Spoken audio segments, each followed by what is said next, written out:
Hey guys, good morning. Today is the day. New DLC and better enter times. Almost seems unreal that it's coming finally in about 7 hours. I starting early today, but I'll try to stay up long. We'll have second part of the Spirit of the Jungle, and we'll have new campaign later in the day, starting with the Crooked Moon. We'll be playing some other campaigns alongside it, new factions. So multiple campaigns running at once. Lots of Warhammer 2. Lots. This Spirit of the Jungle campaign is a short campaign. We are not planning to finish. We're just playing something until the new DLC arrives. Yoo-hoo! Hey Adris. Hey guys.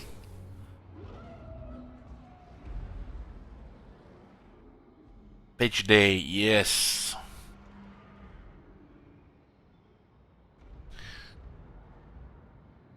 Started the Spirit of the Jungle yesterday and been wandering around the map, slowly building his army. I do enjoy Horde factions because they offer different gameplay. Not always, you know, the right idea, but it's different, so it's good for the play value. These factions does have some issues, but it could be just part of the challenge. Although some of them don't look intended.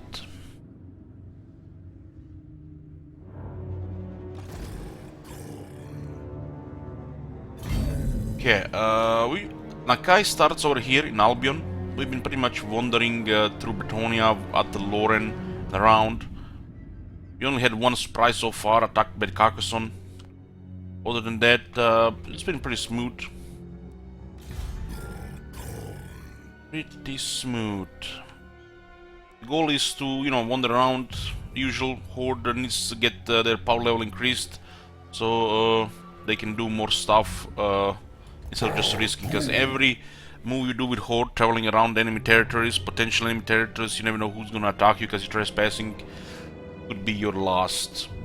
The Horde campaigns can end abruptly. One bad thing can mean the end of the campaign. Until you get a second army going, it's a slow process. A little bit clunky gameplay, but it's different, and I do like it.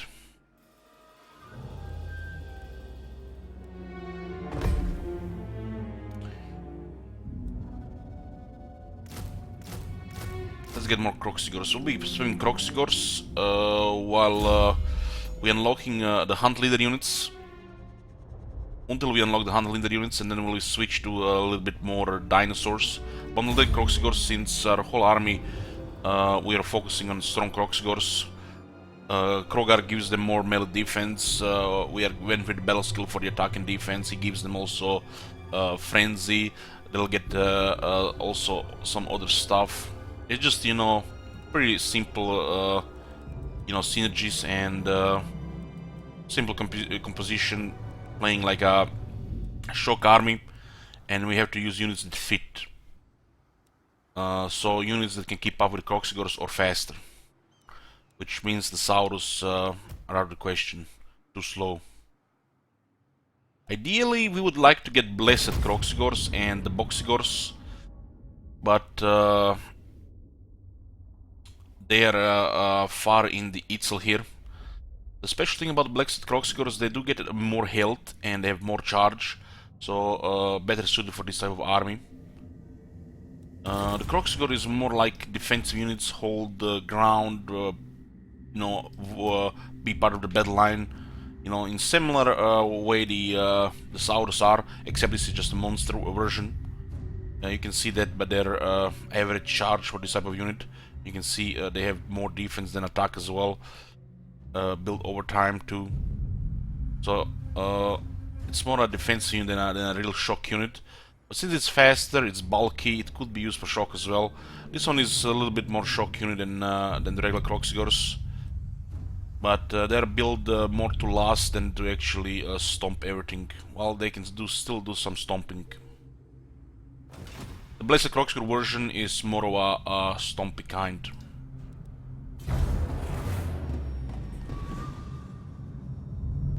How do the regular Kroxigor compare to the new variant? The Boxigors have better attack animations, makes them deadly against infantry.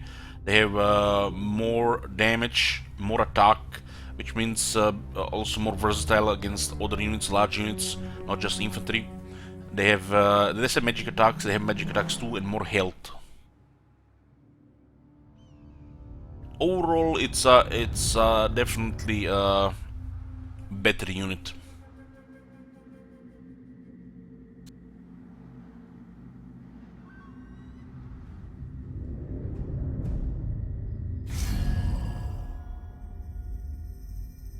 It's pretty random.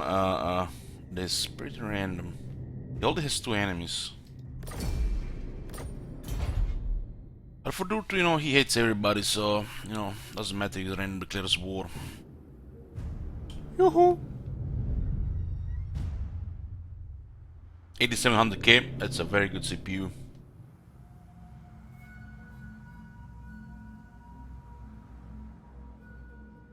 I've been very happy with mine.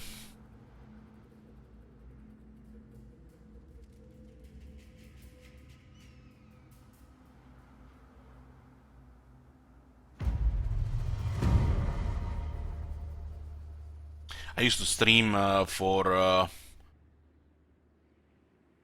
what?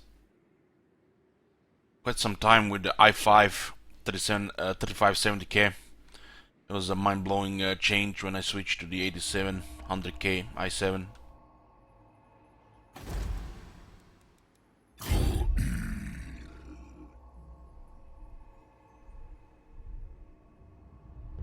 Yeah, my nearly first 2 years of streaming were on i5 3570K.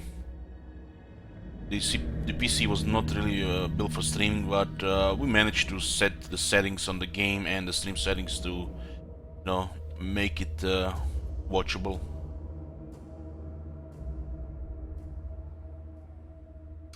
Never above 67. We might have a pretty powerful cooling, which it's fine. Mine does hit sometimes 80C, but it's fine.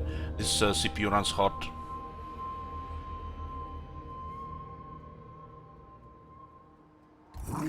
Okay.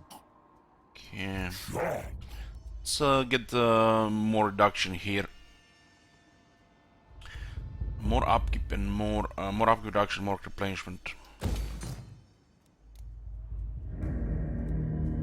This faction has an issue that Chaos and the Beastmen used to have.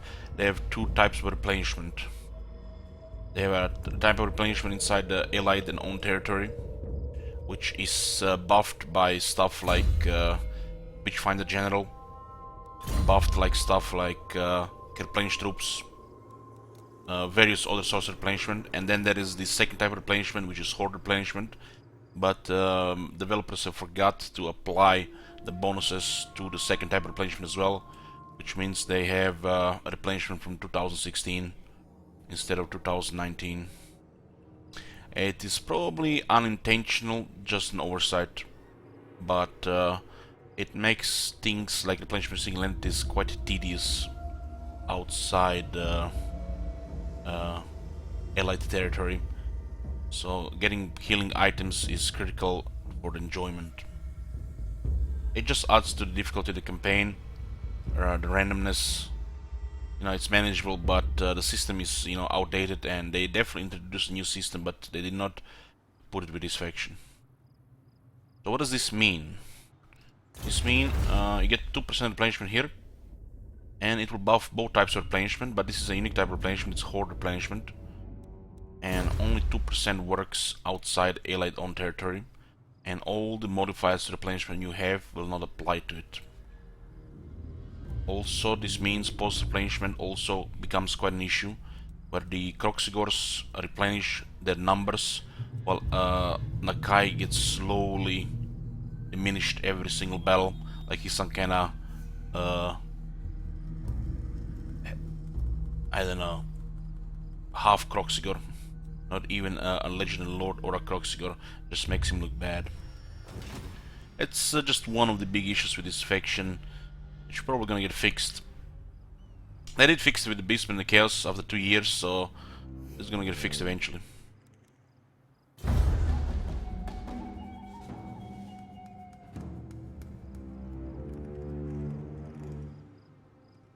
What's the plan? Just wander around, make a Doomstack. Not really any objective. I'm embracing the Wanderer title.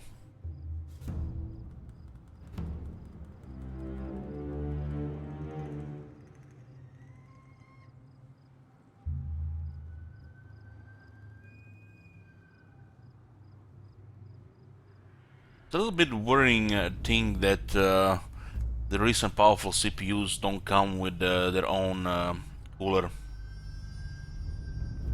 A little bit worrying. Makes you wonder why such huge companies like Intel or AMD don't buy one of them the fan cooling companies and actually create proper cooling for their CPUs. Powerful CPUs not having the default coolers is a little bit of an issue. Because you're not sure, you know, what kind of cooling is then is intended. You can't just buy anything. It's a little bit confusing the consumers. I do always buy 2 coolers when I buy a new CPU, because one of them might be a pain in the ass to install, or might not provide enough cooling, or 2 years later I just throw it in the garbage and just install the new one.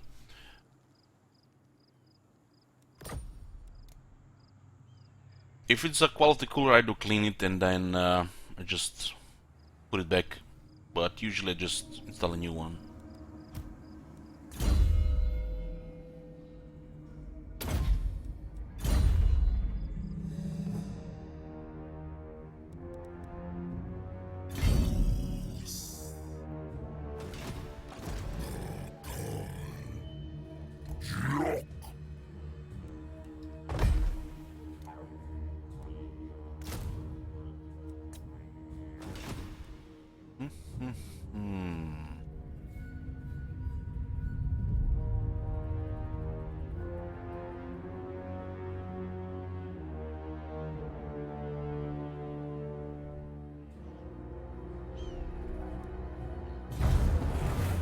We don't need a spy right now, so we're using the Saurus-Kar veteran in the army.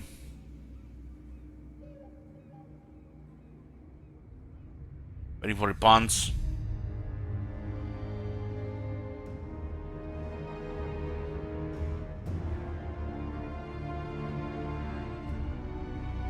What turn is this? Around 50.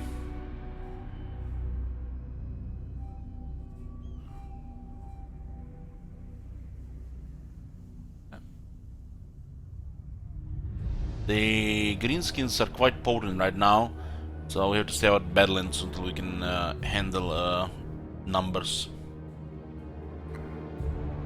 Dwarves are doing bad and Greens are doing good, and Greens one of the factions this faction has to clear. A6.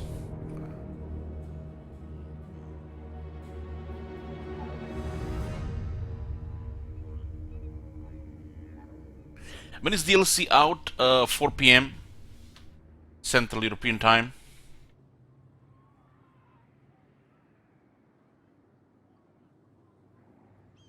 Or GMT +1.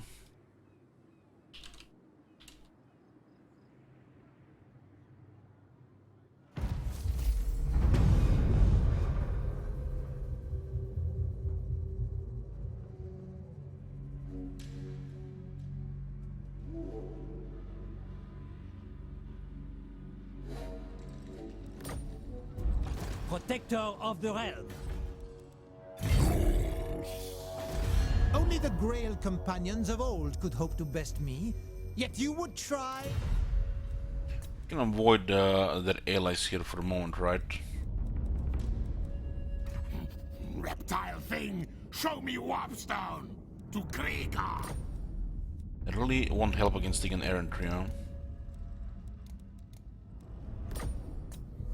Yes, Enemy of my enemy is my friend.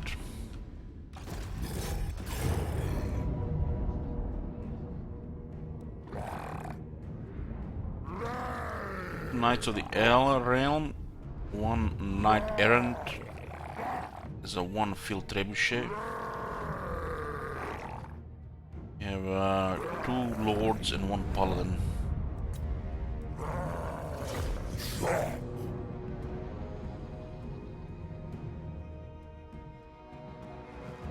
Yeah, I think Ripon's starts here.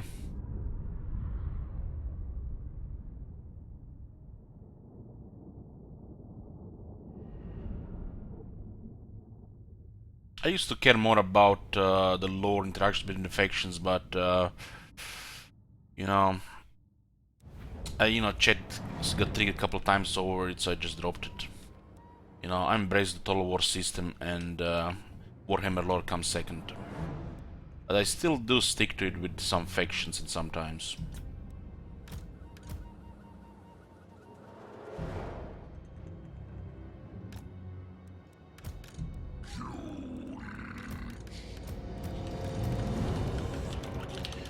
Yeah, just gonna go shock them there. These guys should go around. We still don't have the extra speed. We're working on it. Speed and frenzy. Is there enough Kroxigors? We do have a couple too many, but currently we cannot add any different units, so this is ideal since we've been buffing Kroxigors. Simple good, variety bad. When it comes to composition, especially while you're building the army. This is type of an army which doesn't really have much options due to the lack of skills and economy. Why would you recruit units which you don't have battle skills for?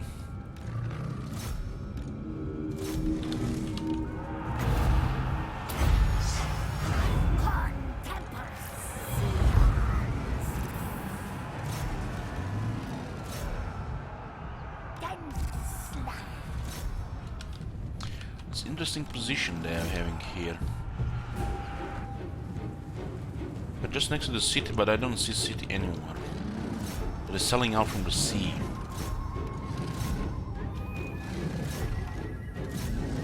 The Kroxigors are pretty sturdy here.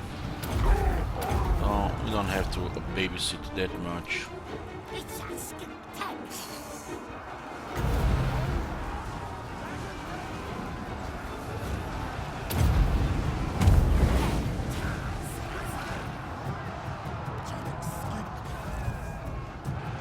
Kracha.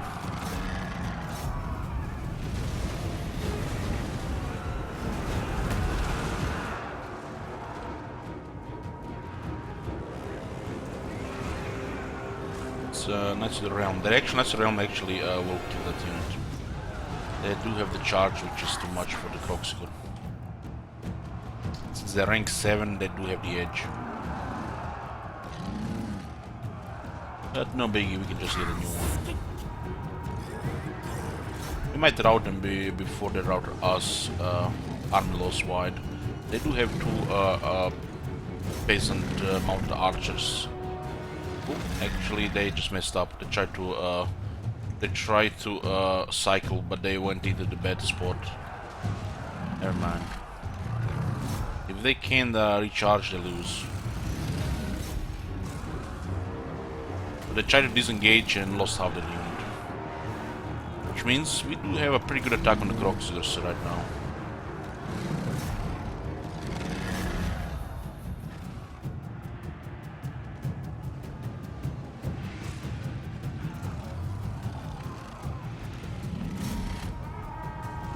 Is the endgame army from Nakai? No.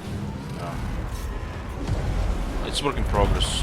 It's currently convenient because we have battle skills already for the Kroxigors. We are building Hunt Leader. And we still don't have access to the strong Kroxigors, the sacred Kroxigors.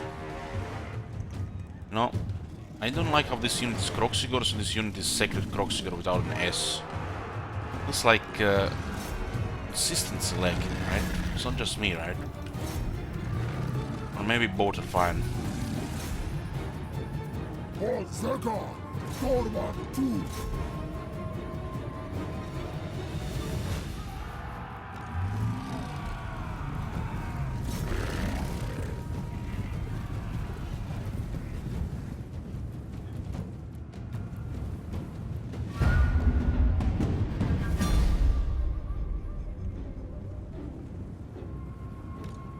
I didn't even take that much damage.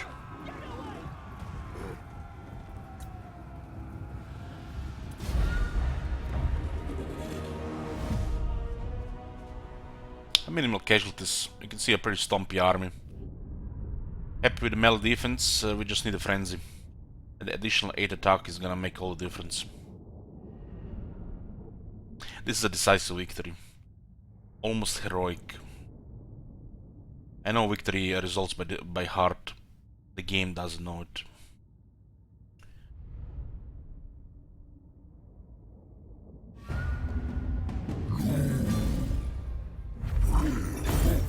I wish killing it would heal single entities as well.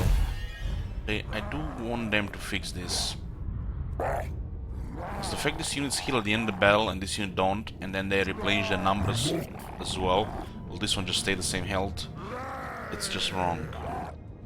I'm gonna get 3 bells on this port. We're working towards first spawning. Will make the army more stompy. Additional speed and frenzy. Pretty awesome. We already have Sacred Guardian for attack defense, and the Spawn King for missile resistance, melee defense, and leadership.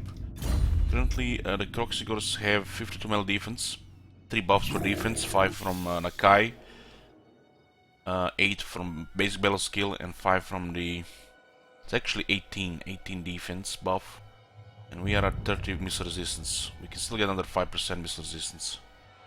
35 missile resistance will be solid on 100 armor, which can go to 110. I just wish it's 10%, oh my bad, it's 15% here in the game, 10 on the main menu, be upkeep reduction. And I just wish they had technologies that would give them attack and damage as well.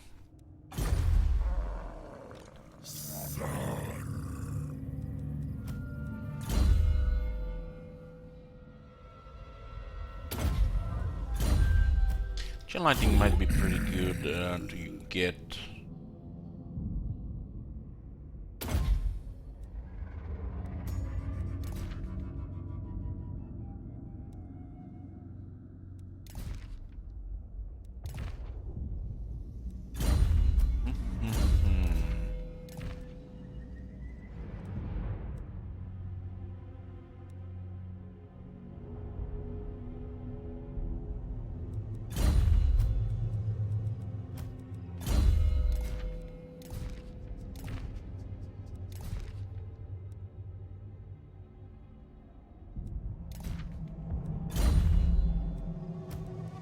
Sometimes matters on a wizard, because they do like to send flyers on a wizard. You can say put a main spawn sacrifice on a King Priest to increase his leadership against men, but not on a Sauros Scar veteran. This doesn't seem right.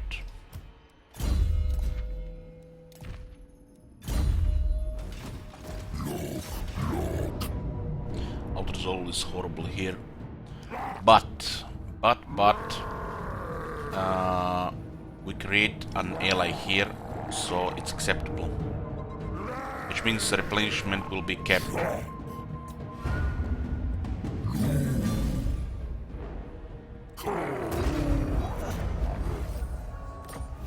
When Nakai defeats this enemy settlement, he sacks it, sacks/loots it, and builds temples. Defenders of the Great Plan. We're going with Itzel and Zolanka right now. Immediately get the big garrison. They also pay us tribute, which is kinda low. But they also act as allied territory, which puts the replenishment to nearly 50%. Which is the cap. First spawning grants the whole army and Kroxigor's frenzy. That's amazing. It's probably his best unique skill. Now Kroxigors get additional 8 melee attack, and their weapon damage of 28 gets buffed as well. Frenzy does not work on the armor piercing damage.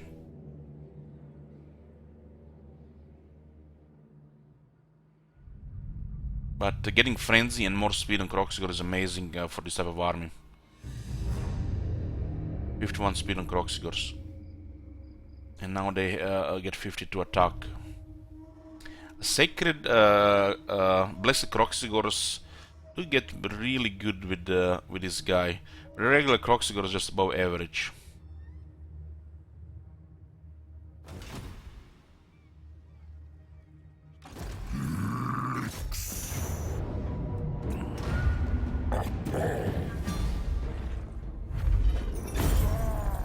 Does the Vassal build armies? We didn't see any. Looks like they just garrison the temples.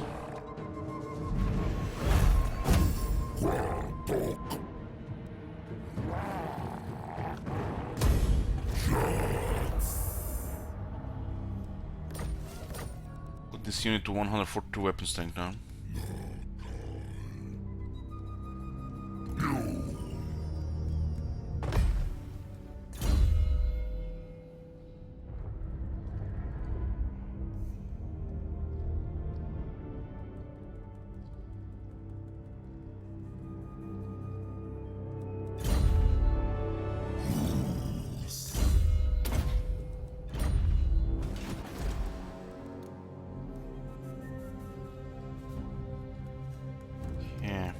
This is Captain Planation now, in Allied territory.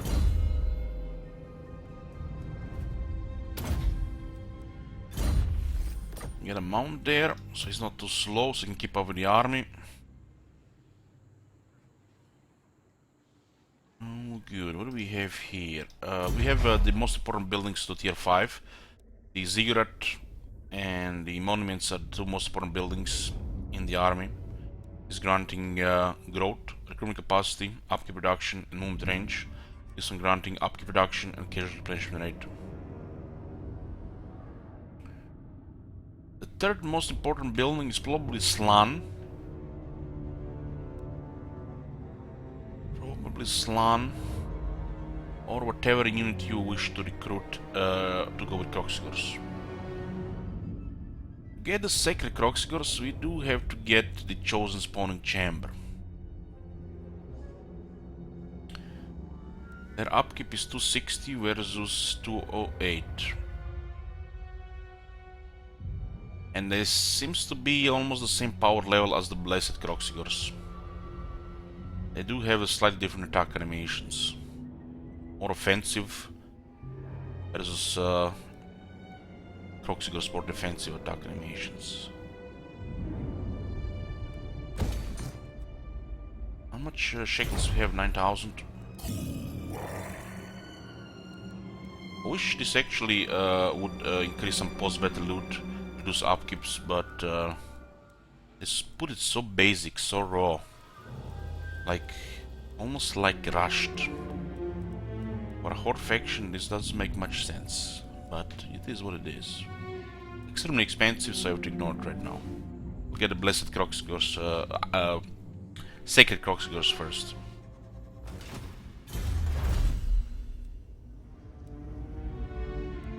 We'll work on the further Kroxigor buffs. Why does this melee attack and melee defense don't apply to Kroxigors, you know? Mist flavor.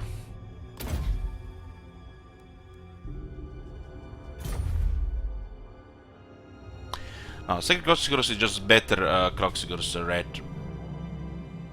They're just better. And the fact they have more health, more attack and more damage, they're just better. The Kroxigor is just good against infantry. They'll struggle against anything else. So the Sacred Kroxigor is just more versatile Kroxigors.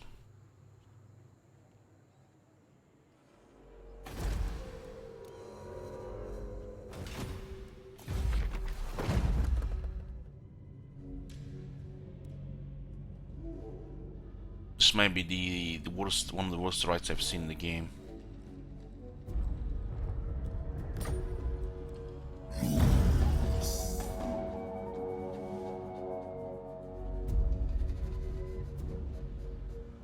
Pretty much with the introduction of Sacred Kroxigor, the regular Kroxigors are just a garrison unit. That's their only purpose.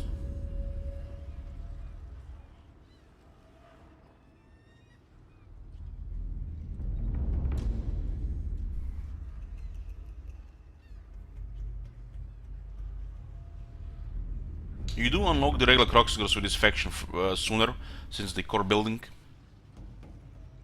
So you get to use them until you unlock the other building.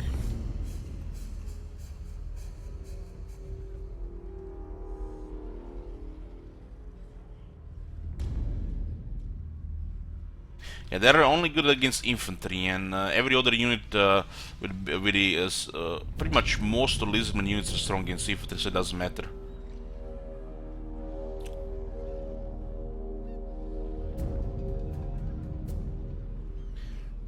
I would like to see a technology on all Lizardmen which grants Kroxigors physical resistance. It might combine them with Carnosaurus and the Dreadsaurians.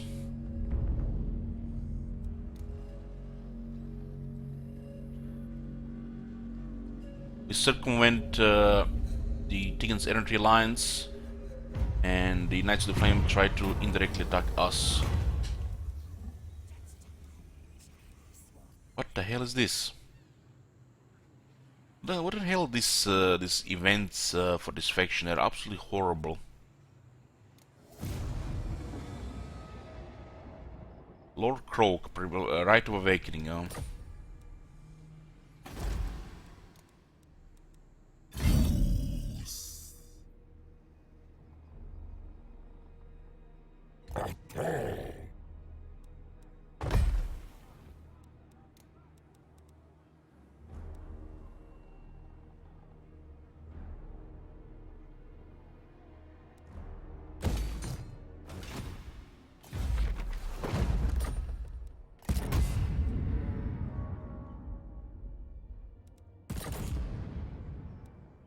It's income 540, and for 150 favor we can get plus 50% more. Only lasts 3 turns.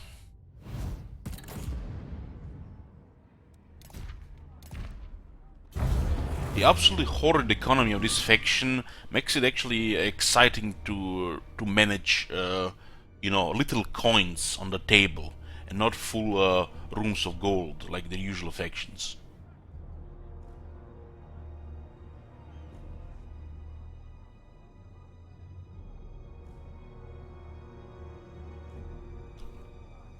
Well, what you explained this in the flavor there, it's pretty much Bastilla de Norstega than the role, which just does better job than Kroxigor. They have more mass, more stompiness, and terror.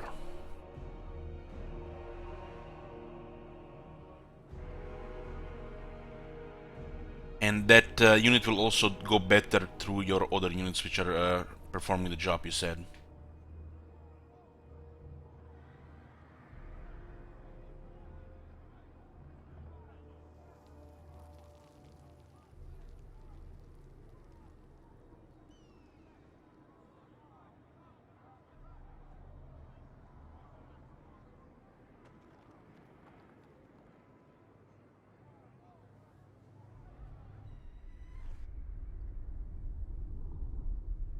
Yeah, the Order factions dominate.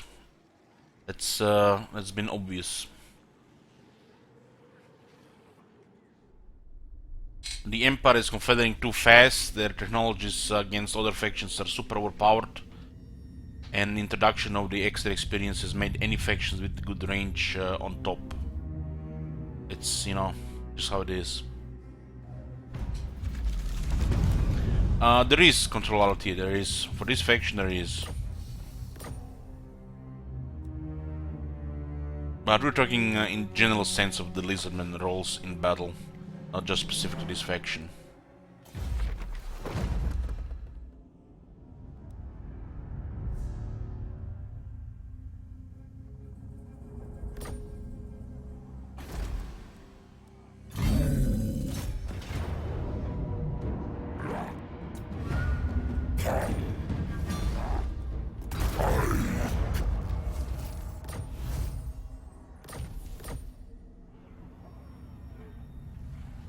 Outer is always acceptable because we get a good replenishment here.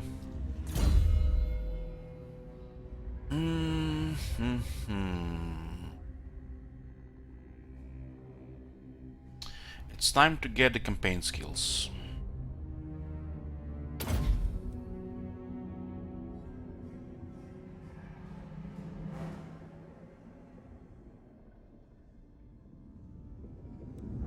Are we getting that much growth that we actually don't even need these?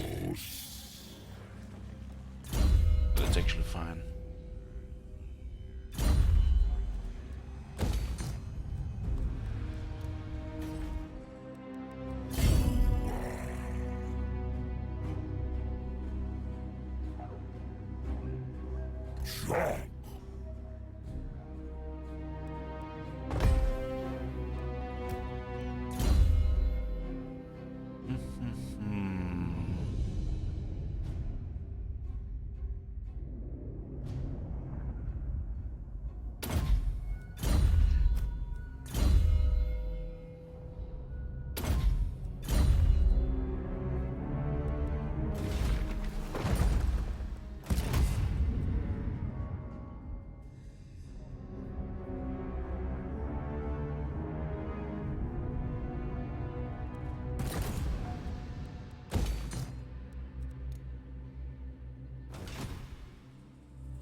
There's been some changes to the to that Ranger regarding confederations mainly for Bretonia and the Empire. It doesn't make it more than the more random people declare war on you, Hobble. The Carcassonne did declare war on us because of trespassing, nearly ended the campaign.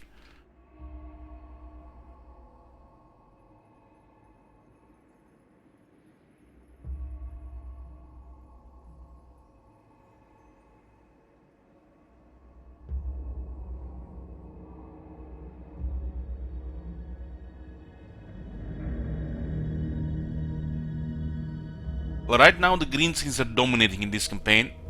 How convenient, since we have to destroy greenskins for the objective if we were playing a regular campaign.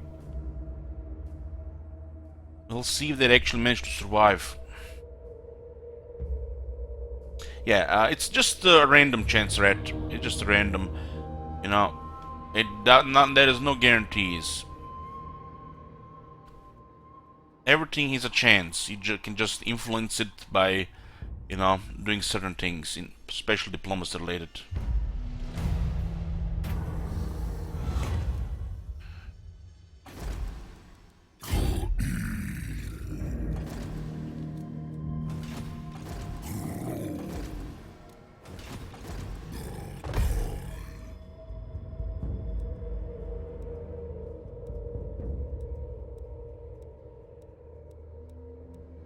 There's a huge difference when they're fighting cavalry, huge.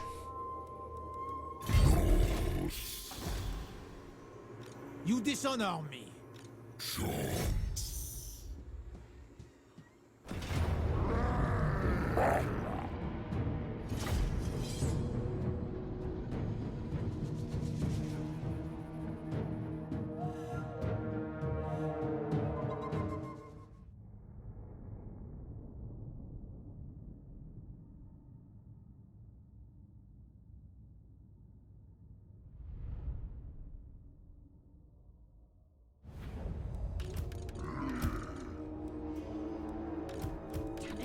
What do you mean, Province Nakai is strong now, question mark?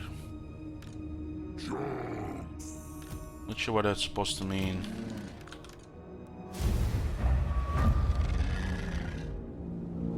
Also not a halberd, it's a pole arms.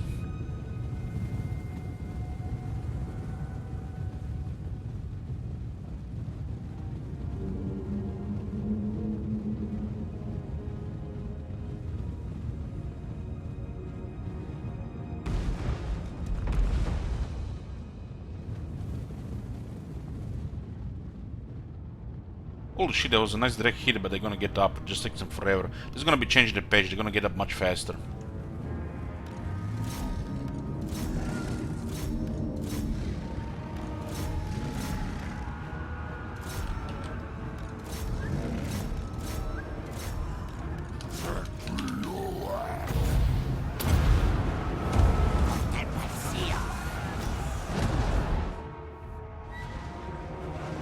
Stompy.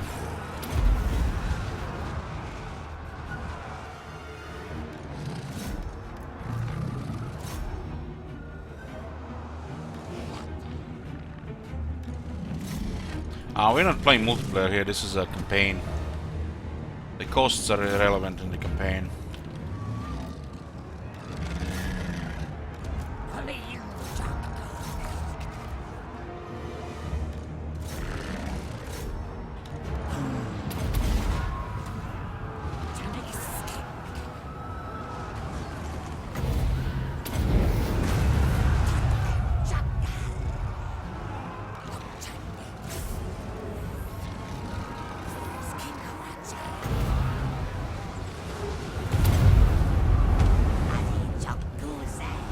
They fixed the bombardment registration on the damage in the page.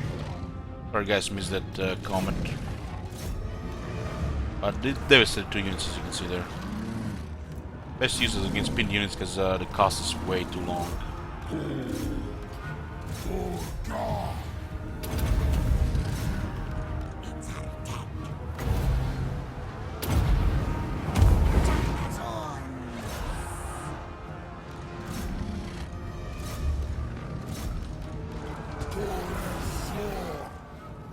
They're almost breaking here.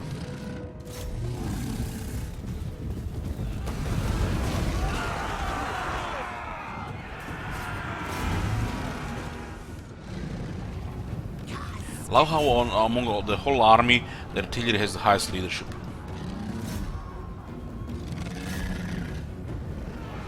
Artillery should pretty much rout the moment they make contact with monsters. Unless they're dwarves.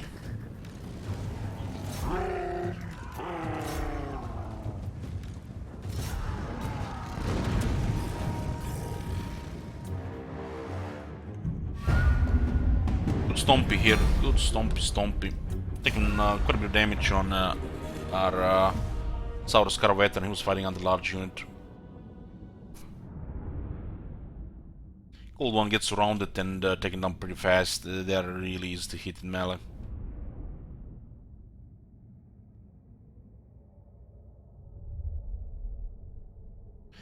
Crocs on the best units in the game, far from it, far. Nobody died, Red. We're just taking damage in the hero.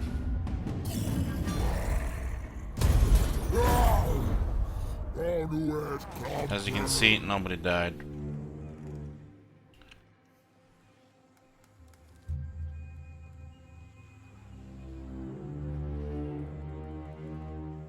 I must keep my holy vow. No!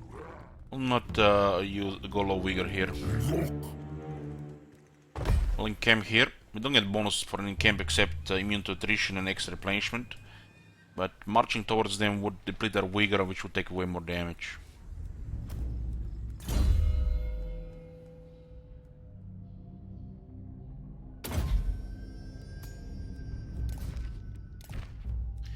It's hilarious how you can equip a Price Hunter on the Saurus Scar veteran. This basically tells you that the Saurus All Blood and Saurus Scar veteran are considered on the same trait, follower banner table. So you can equip a Price Hunter on a Saurus Scar veteran, and it's only working on the Lord. Would be cool if it only works on the hero army as well. It should say Lord or Hero's army, because this does not work if you equip it on a hero. But they use the same pool as the Lord, which is confusing.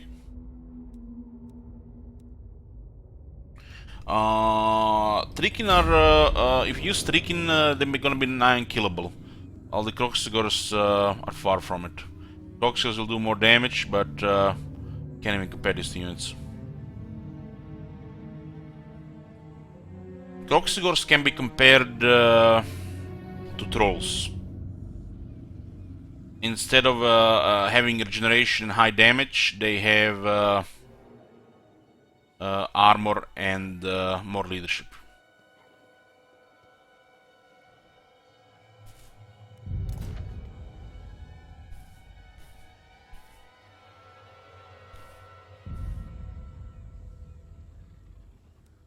They can also be compared to Shapti. I guess the Shapti would be the closest to Kroxigors. Trolls follow up.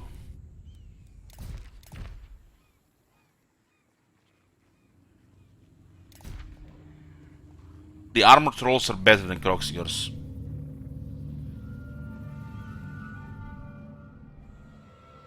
Anybody talking shit about trolls don't know how to use trolls. But trolls do have their limits. Armored trolls are amazing unit.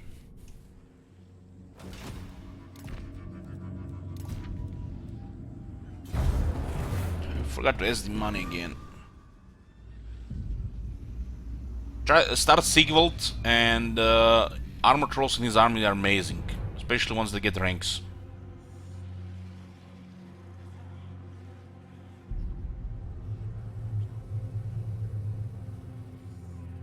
What about the Sacred Kroxigor? The Sacred Kroxigor are better Shapti, but they're still worse Minotaurs.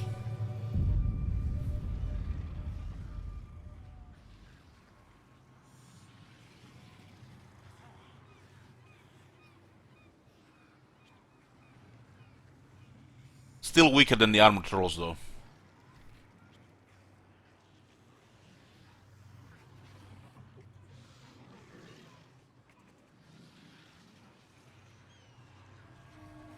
Armored trolls, we talk about the armored chaos trolls, which should be pretty much the default unit.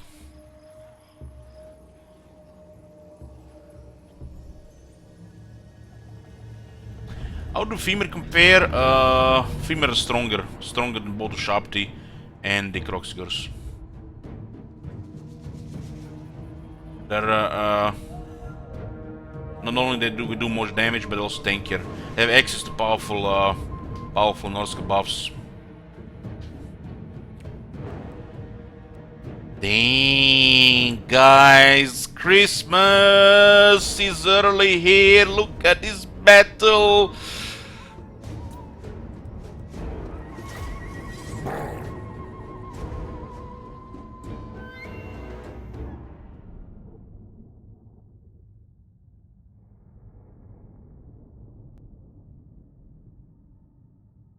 Infamous says, when you play Horde factions in this game, it feels like you have zero impact on the world around you.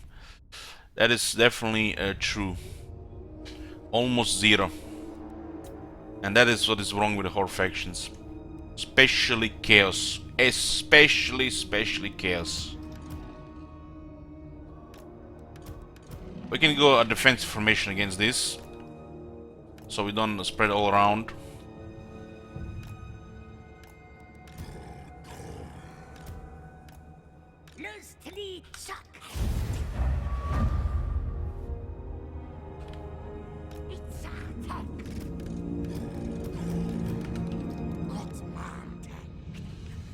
We might get a good chain lightning here.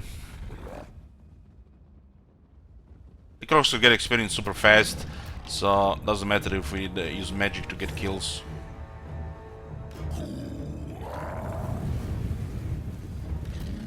$63 melee attack, 52 defense. It's almost female level. Close to Minotaurs. I'm talking about the regular Minotaurs.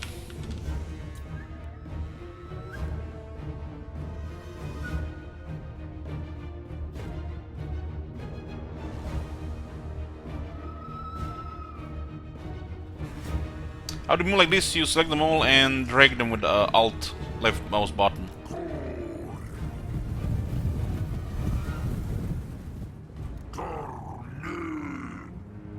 The thing is, this lord is specialized for this unit, so he should definitely be stronger than most of those other units that are comparable.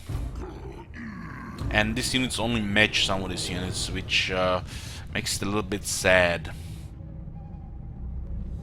But, you know, it is what it is.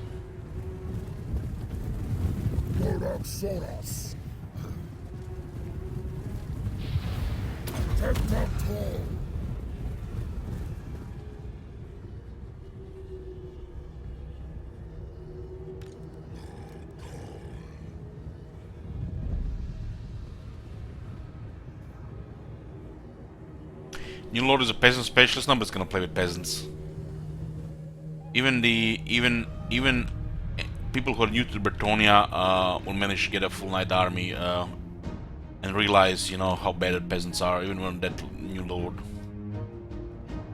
Nearly everybody I saw play Ripans had a full knight army before turn 50.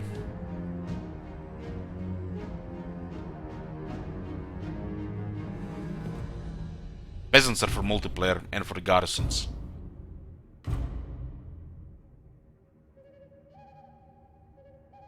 What happened? What the hell? The sound just died.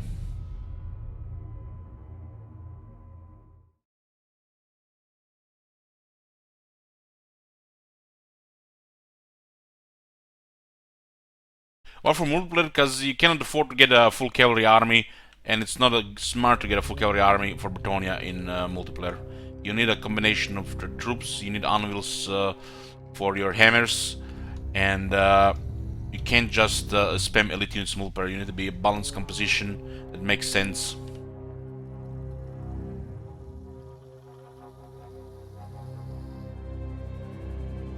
Usually the peasants are the ones that pin the unit and then the knights do the killing. Looks like the sun got bugged. This is not uncommon. This does happen. I mean, this is rare. This does happen sometimes.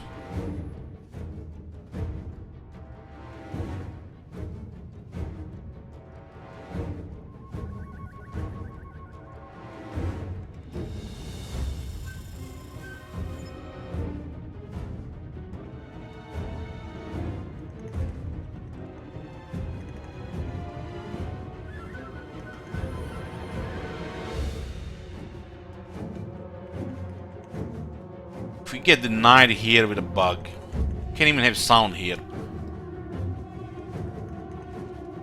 Fucking hell, man.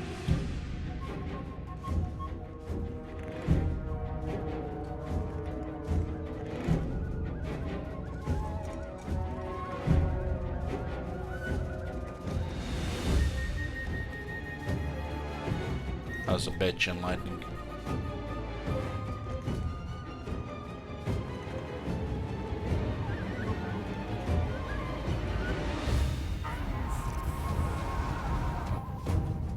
What's the hotkey to that? Maybe if we turn it off and on. Oh, yeah. It's Alt X, which I did not press when the sun disappeared.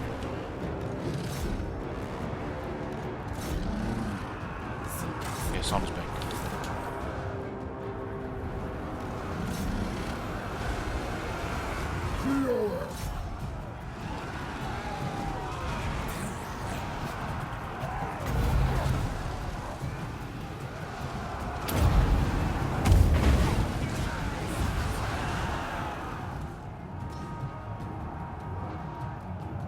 It's our sword. For God.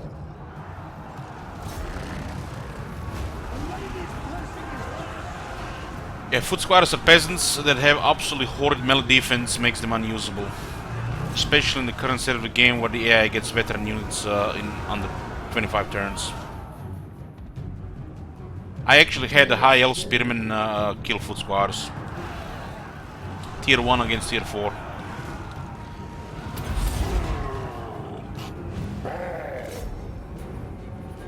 There's more speed here.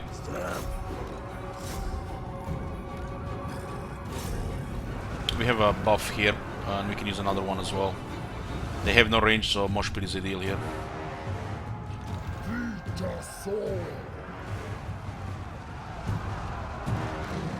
You could try hard with Alberic's foot squares, but would require some serious support from both Heavens and the Life Lore. Questing Knights already would be far superior, which are tier 3.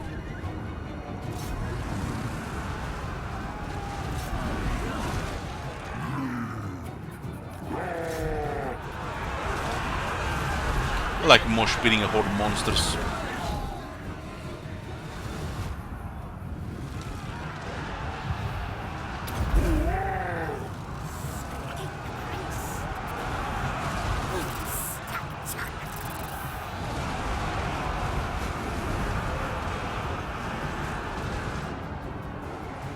we're gonna come here now.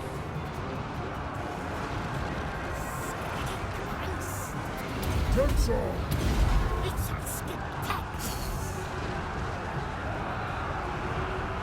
Should overcast that so they don't do much damage.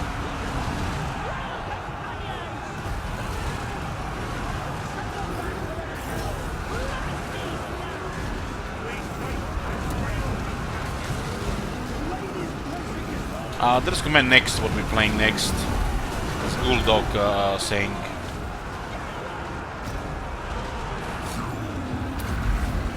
Mosh Pit here is good because we have defense. We have his ability for physical resistance attack. And we have Voodoo. The Chain Lightning is actually hurts Kroxigors. So we're gonna overcast Crystal Midnight Wind. The moment it's available. Oh, we actually don't have it upgraded, never mind. Just as the regular then. It will lower their armor and melee attack. So they won't be able to hit that much.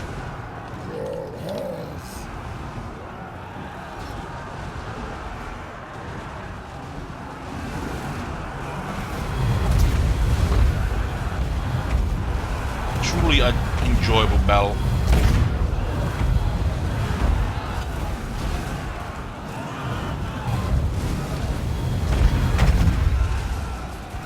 Charging with a Frenzy Kroxigors, it's not that even important.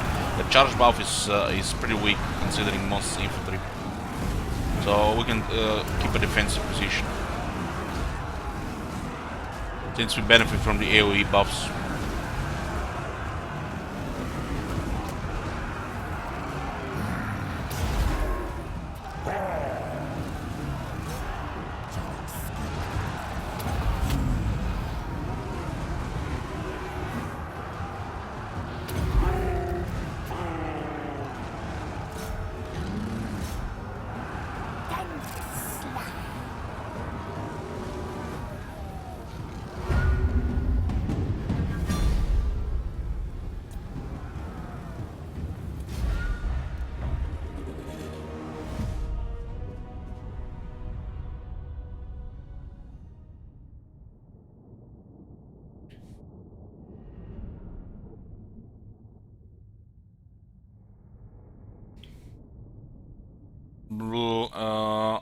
Sacred Kroxigor got 461 kills. They do have Razor Standard for nearly 10% more damage.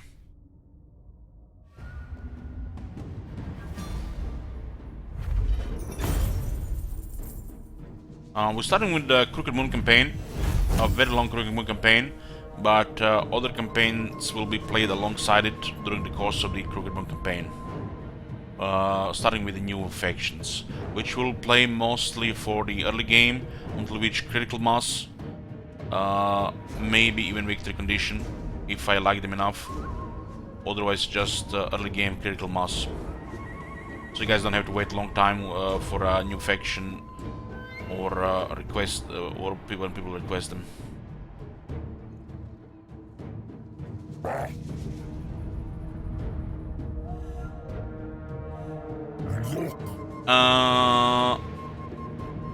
We don't have Sacred Kroxigor, we don't have the time to recruit him yet. We just got a building, so we didn't have the time to switch. You get access to the Kroxigors on a tier 3 core building, while for this ones you have to build a special building. Hence, we don't have the Sacred Kroxigors in most of the army. We haven't switched yet.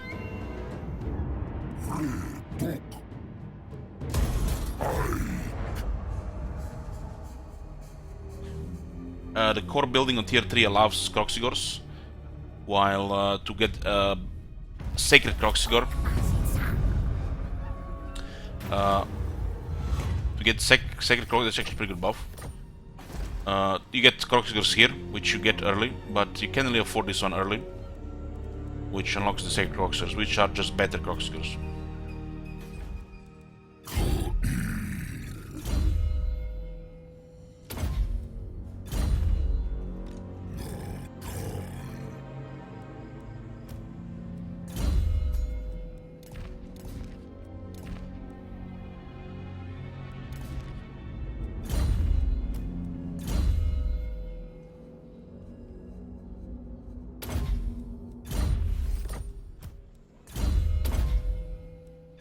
importance.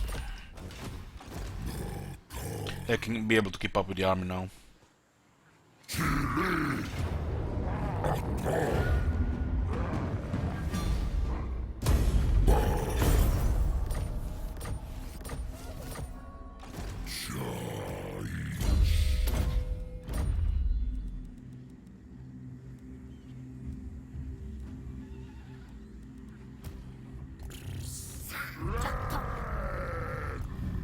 Double. Just lost you and God.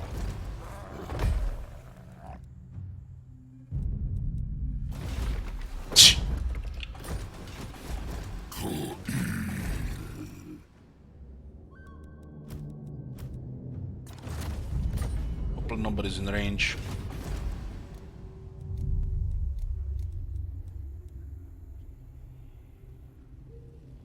Sin is quite expensive.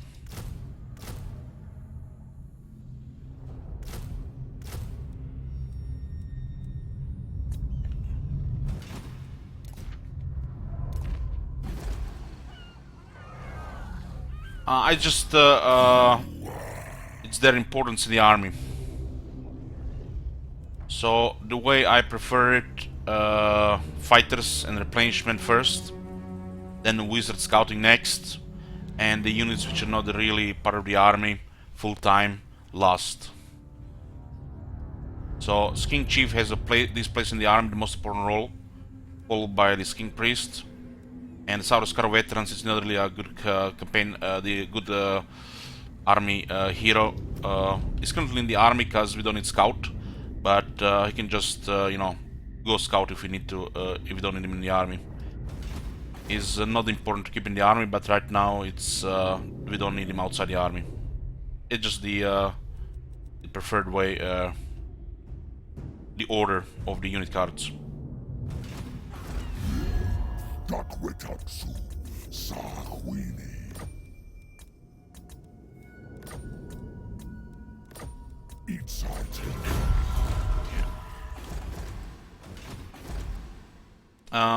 It's coming in under 6 hours now.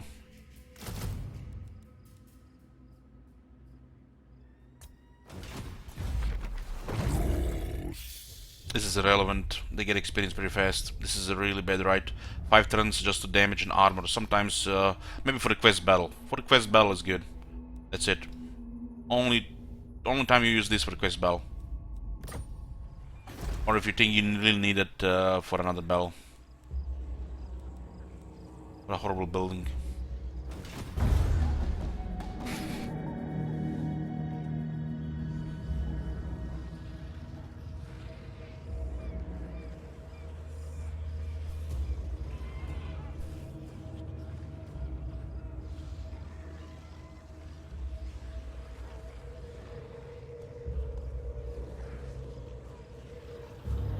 It's good we have some battalions to fight here. Easy experience, easy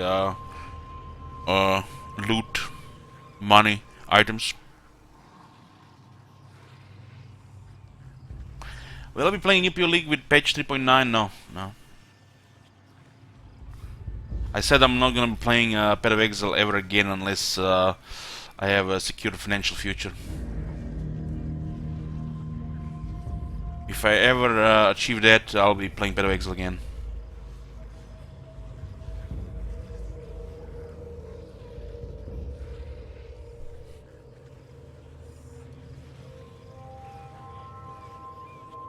Adela, good morning. I just bet for the stream, great. Bet for the stream. I'm obsessed with that game, so it's not healthy for me. And it's killing the stream. I can't just play it for a few days.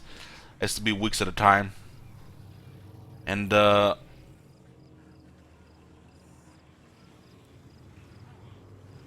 yeah, that's pretty much the main reason. Yeah, my hand also is an issue with log sessions, but you know, that's also another thing. Especially the builds which require a lot of flash clicking.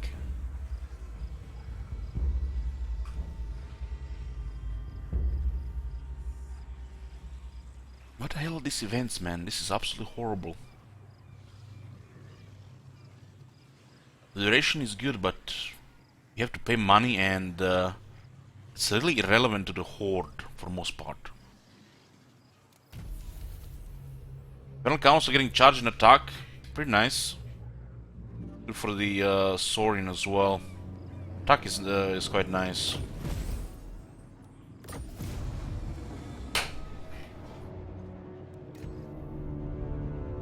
Clearly this campaign is made for the Eye of the Vortex and not really for Mortal Empires. So one quest wants us to go back here, and another quest wants us to go back here. No doubt Lord Croak will require us to send somebody here as well. Absolute insanity. You should be able to pay somebody to go to that location just in like a fast travel, like you do it with the going to quest bells.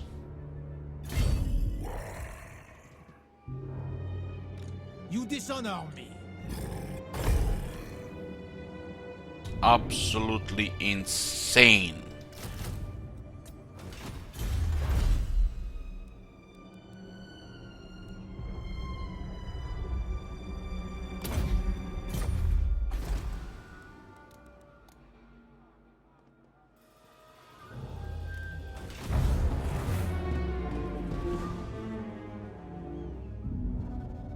What I'm saying sincerely is that the events and sending me to Chaco with this faction, it's clearly, you know, kept in mind more for Vortex than Mortal Empires.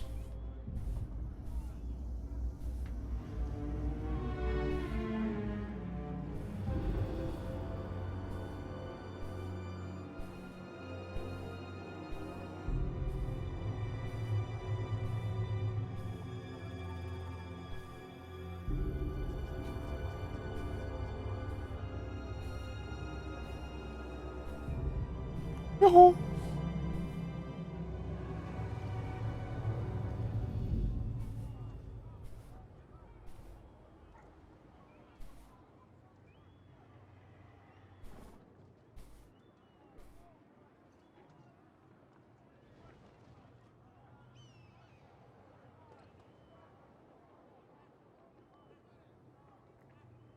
Kutwas Itzar.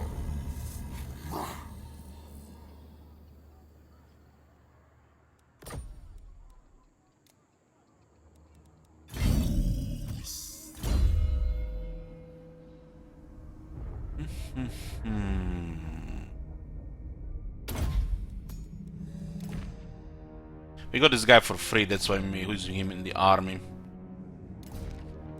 We currently don't need a spy. As the campaign progresses, you know, past the early game, past turn 70, when the enemy gets more dangerous, army, the spying gets more important, scouting.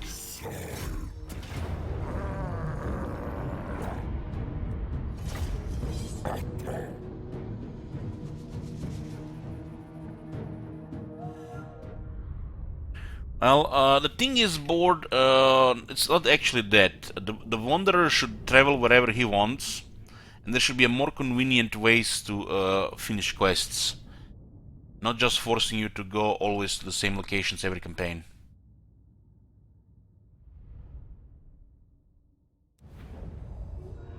And this is one of the reasons why I don't always do quests.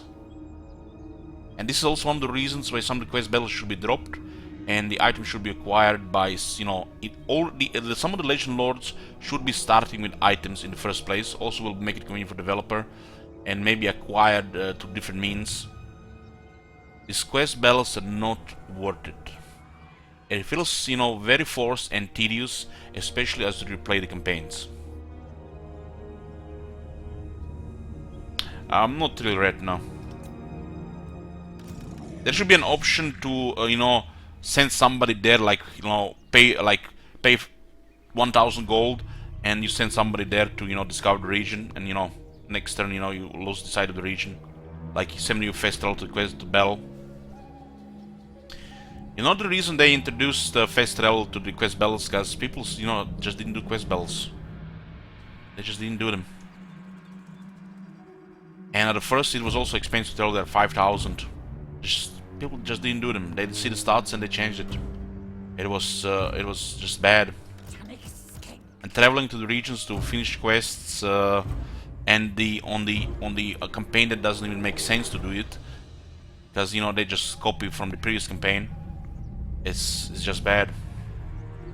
Why there's not an option to, you know, pay a hero to fast travel there and come back? It's beyond me. Why are you forced to send a hero all the way there in factions which have limited heroes in the first place? Traveling there, you know, it would take you 100 turns just to travel between the areas for the quests. You would meet and piece a lot of people. They might declare war on you. They might invite other enemies to declare war. Just bad design. And just traveling around the map, it just makes the campaign extremely slow for the sake of just traveling on the map.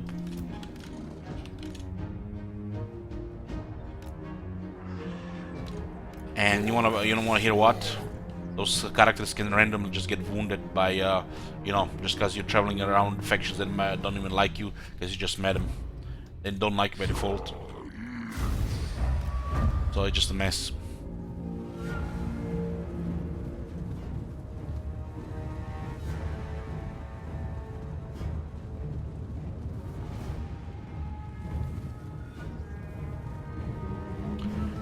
Tell me again, guys, where are we? Last I checked, we were in a desert. In the Southlands, not in Lastria. Here is the issue of what I'm just saying, of traveling around the map, Eye of the Vortex, Mortal Empress Transition, and Compi Pasta. This map and the location we are in, it's pretty much the core of the problem. I don't think I have to say anything else.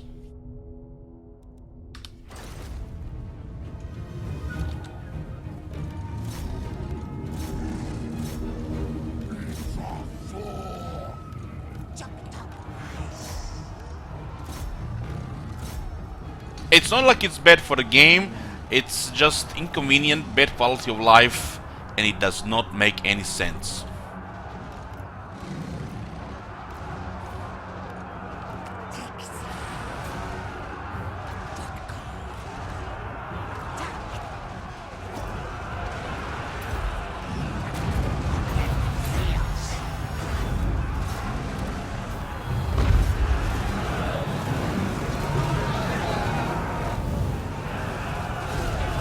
Now this is a jungle. This is a jungle. You can even see the lizardmen buildings, their pyramids. This is clearly the lizardman city there. This is Lost in Battlefield.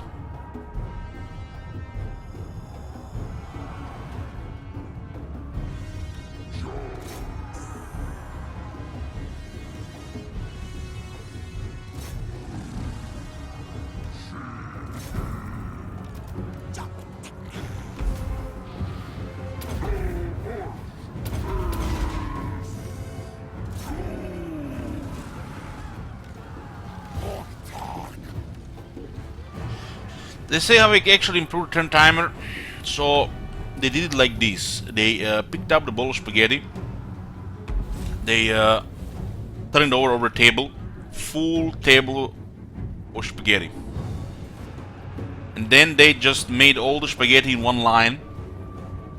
They look like almost like all smooth, like they constructed some kind of board, and all of a sudden the game started loading faster.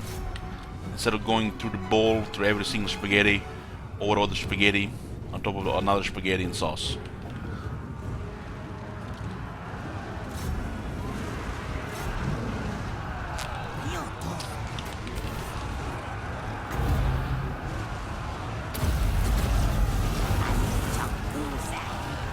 It took them a couple of months to, you know, to straighten every single spaghetti.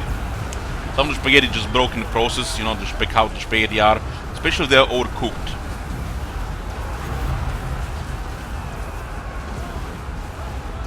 Massacre!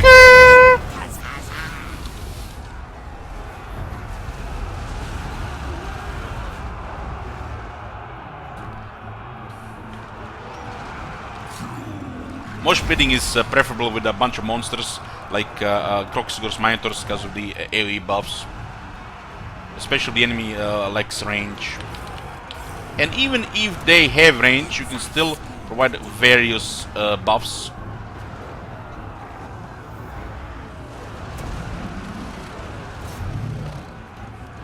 As a bunch of Kroxigors piled in a horde can fight really stompy against a bunch of infantry.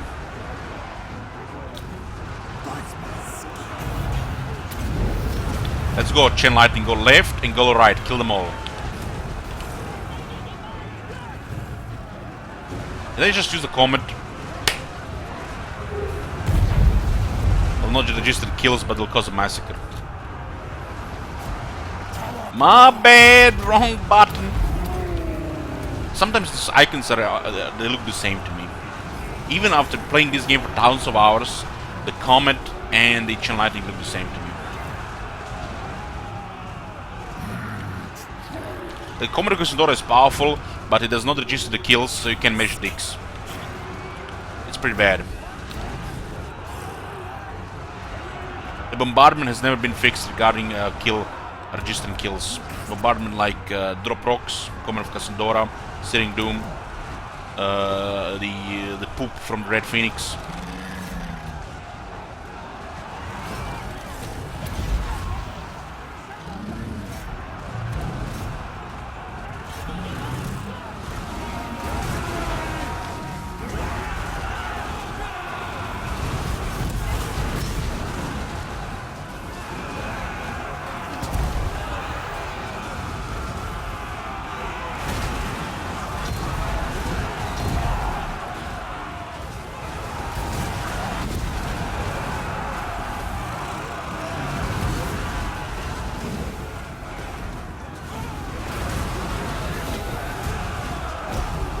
Somebody said the blood actually looks bad. Look at those blood splatters. I don't care if it's ketchup, but it looks good.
Oh shit. And there you go. Who cares about Nakai's talisman? That item is garbage compared to Talisman Preservation.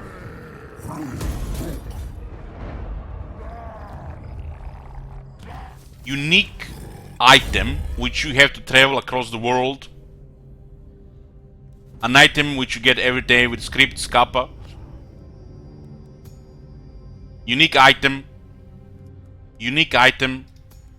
Anybody can get. 20% ward save. 25% magic resistance, some trash stats. And what do we have to do for it? Travel back to the top.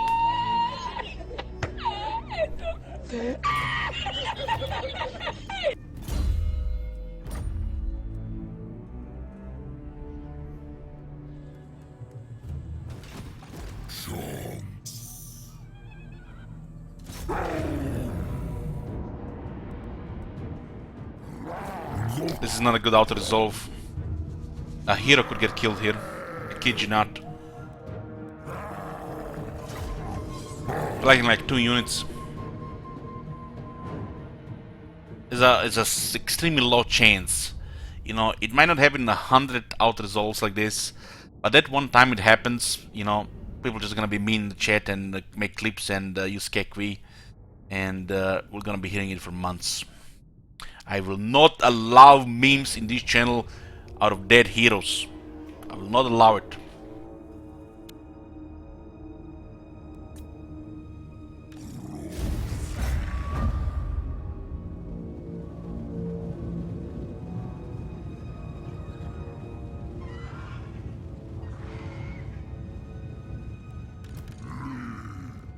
Hot Martek. Ah, execute.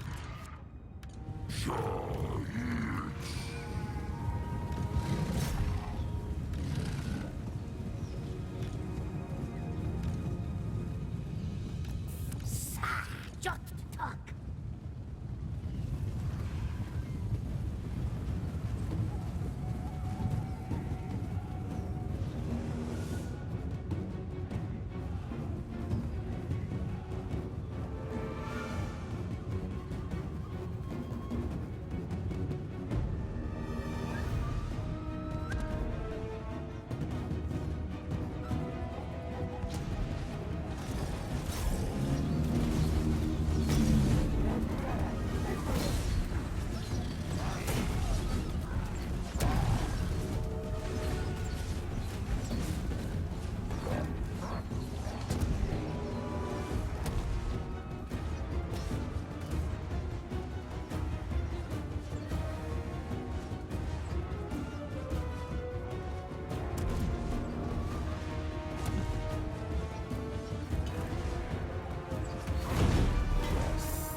You know, before I got my new eyeglasses last year, every button here was blue.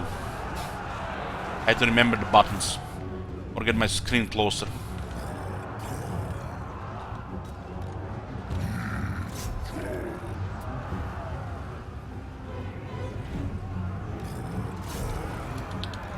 It's our sword.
Steady, huh? You don't even see them in the horde of crocodiles, and they're steady there.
It's like Fit doesn't do anything anymore.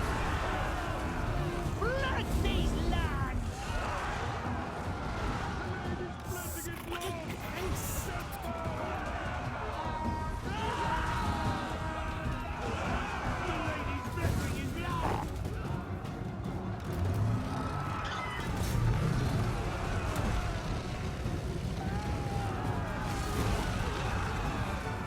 If you're wondering why Fear got dropped from 10 to 8, well, Vampire were dominating multiplayer.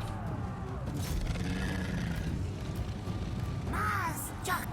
It's been for a while though.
Looks like one Kroxigor died of old age.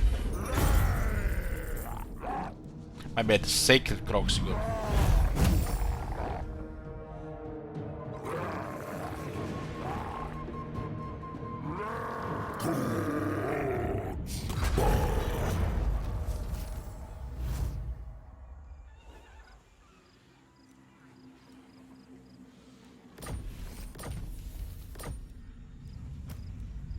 Armor is pretty good here.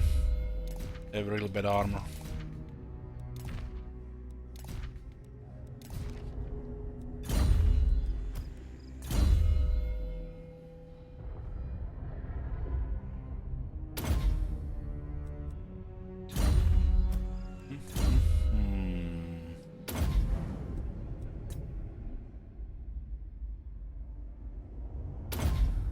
The Archon did first.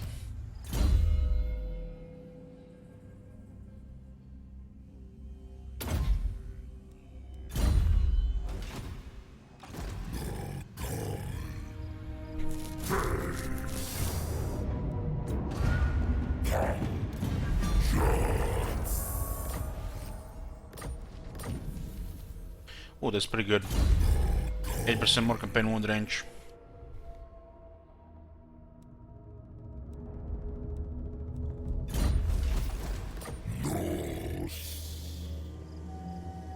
Attend your king.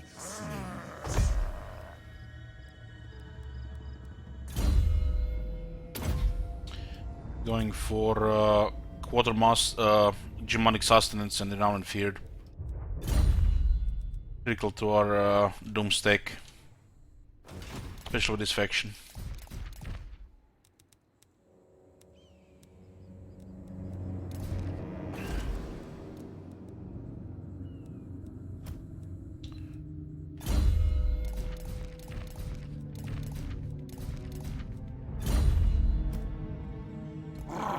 Santo Tor.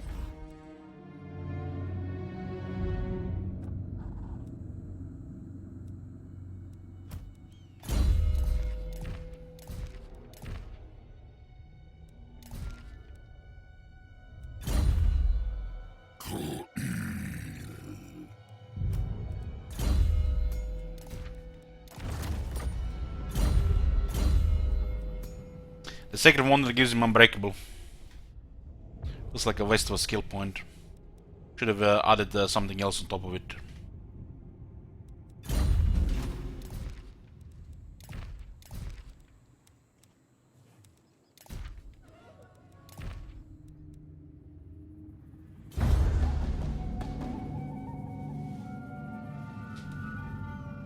If you need Unbreakable on a Kai, well, you're in deep shit anyways. As in, not knee deep, but the shit is about to hit your nose.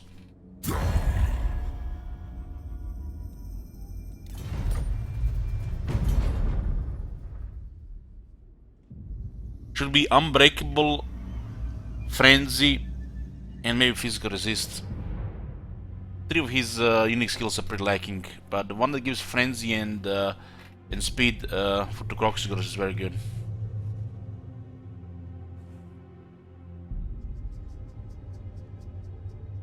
Does the guy have X to Blessed Units? Yes. Hey Steven.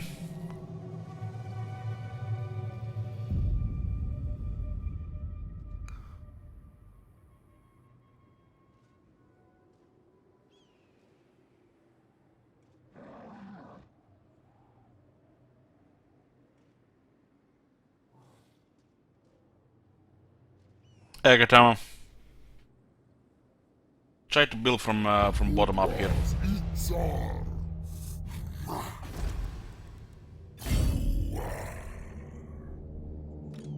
Come to the Lich King.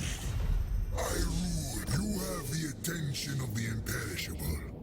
Do not squander it. Consent.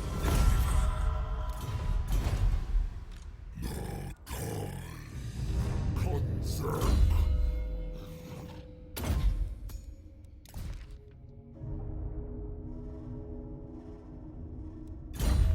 Talk, talk.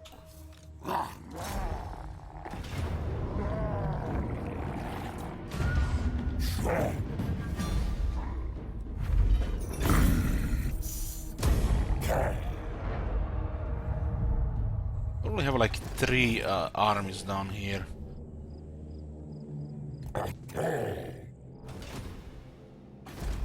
What vile fit!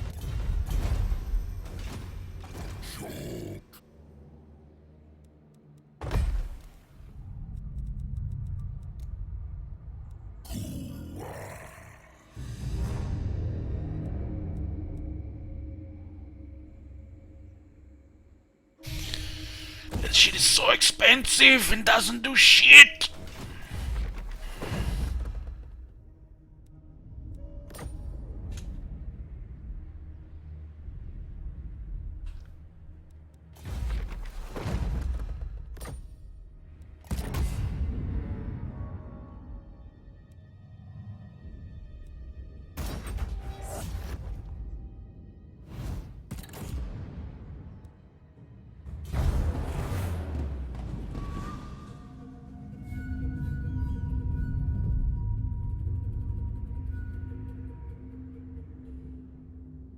How many cells my vassals have? 5. Hey ladder. Yoo-hoo. DLC day, yeah.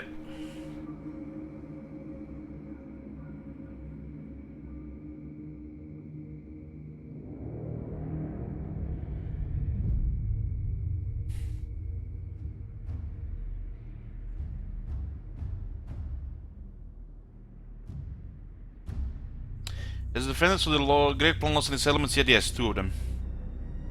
Both capitals.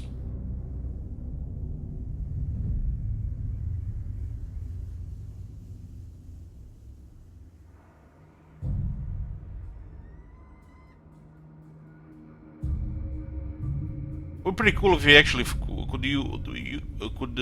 could defend those the defense battles. That would be actually pretty cool. That's a bit boring this way that the AI always does it. You should, if any faction you should take control of the your vassal, it should be this one, because they don't even get any armies. So it should be cool if you can actually play those defense battles. Maybe use favor to you fight instead of them. Take control, you know.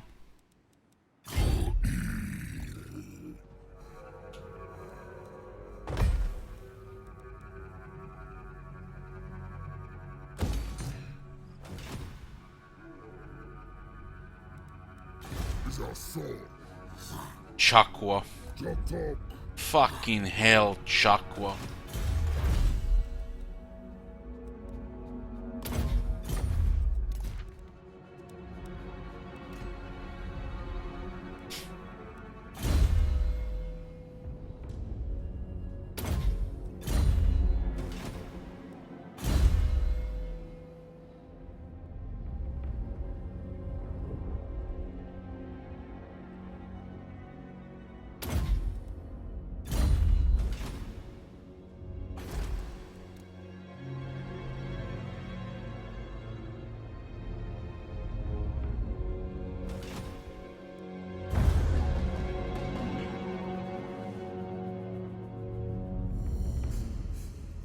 We're starting a new 7 DLC time slab, yeah. Pretty much there's gonna be something broken with this one with the new patch. That's how we're supposed to add factions mid-game and the new regions. Hey Balin.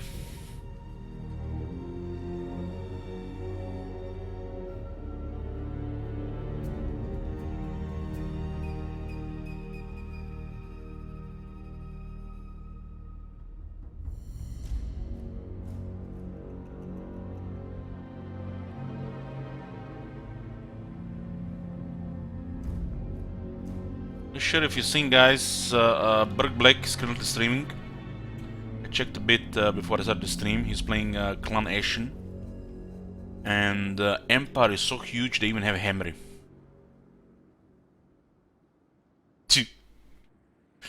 God damn. How is somebody, you know, who is not a master of the game even supposed to fight an Empire over 100 regions, possible expansion? You're just gonna give up, right?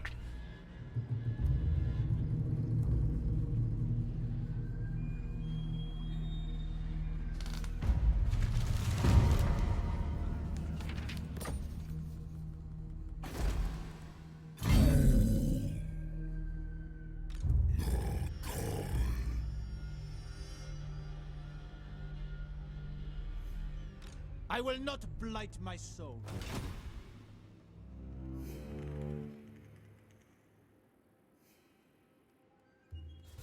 Well, I guess you could do that since with Clan Nation.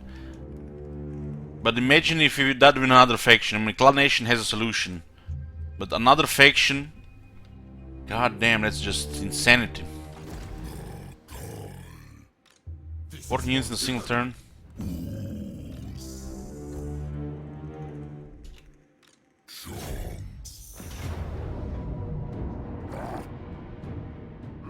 It's a little bit risky towards one of the heroes, so we can't take it until they get immortal and more armor. And they have extra units on a garrison.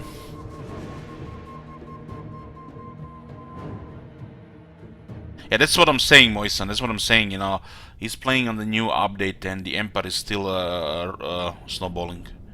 It's not the Confederation that's the issue, the Empire. It's those technologies they get. Those technologies that go against other factions. Their shit is super overpowered.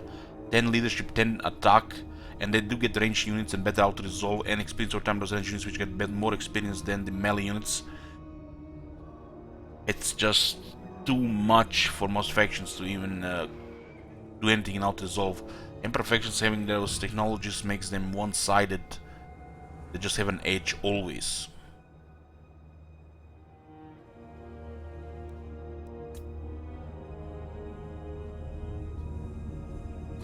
You watch that video, sure. Check it out.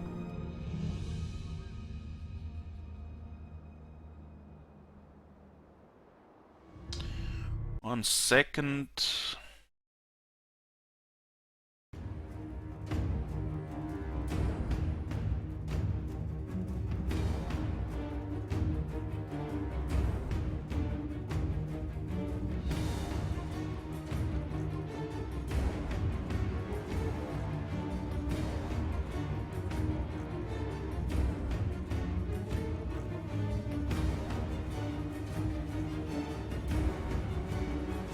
What the fuck?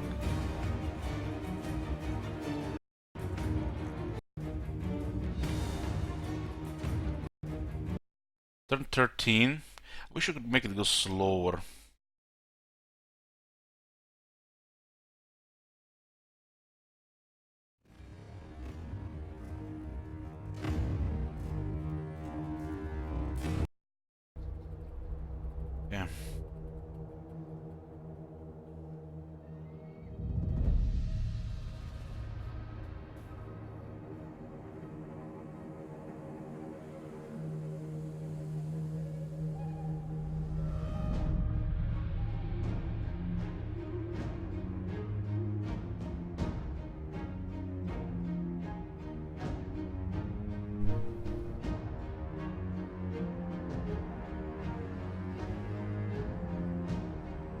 Greenskins have lost Blake Rock to Red Fangs? What the fuck?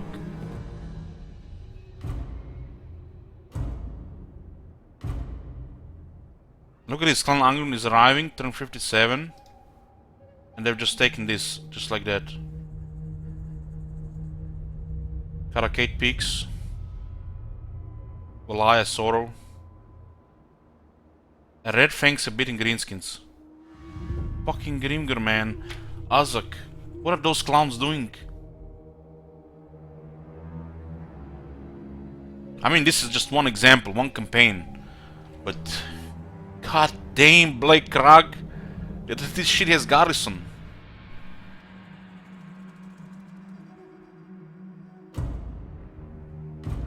Turn 20, they control all of that pass.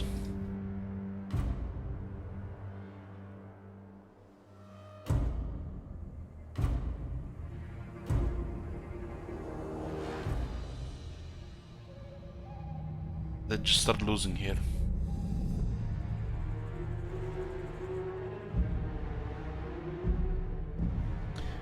Avon looks to be taken down by the Safari. Oh. And Talbeklan has taken Kislev. The Kislev also has unique garrison.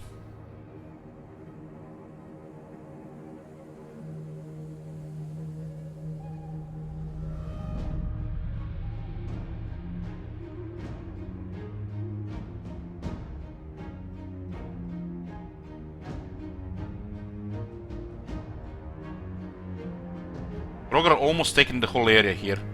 Almost.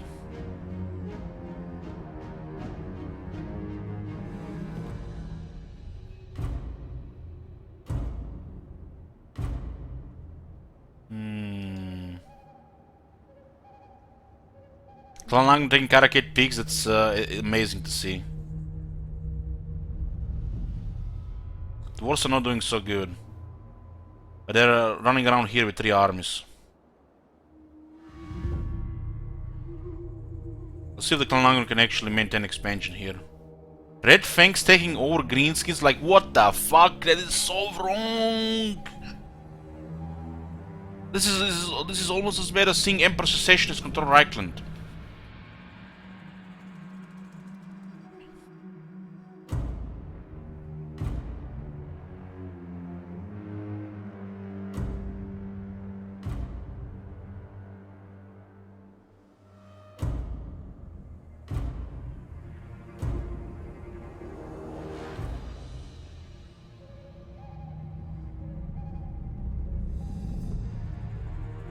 Oh, the blue tide is expanding, the Confederate Clanangrund, and his game is life. Look at all those armies. Look at all those dwarf armies. Holy shit, look at all those dwarf armies. They're multiplying faster than the Greenskins.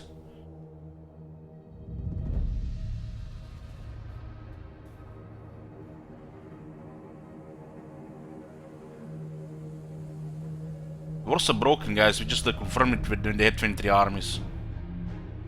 And I don't use that word lightly. Dwarves are just broken. The climate system has to go.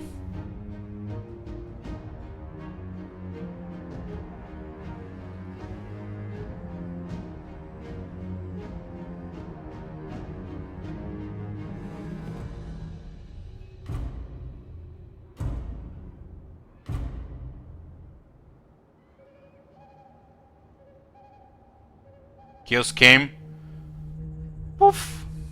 Poof. Poof. Poof. Another wave. Poof. Poof. Poof. Poof. Poof. Another wave. Poof. Poof. Poof. Poof. Poof. Poof. Another wave. Poof. Poof. Poof. Poof. Another wave. They went different direction this time, they learned. Poof, poof. Holy shit, that is so pathetic.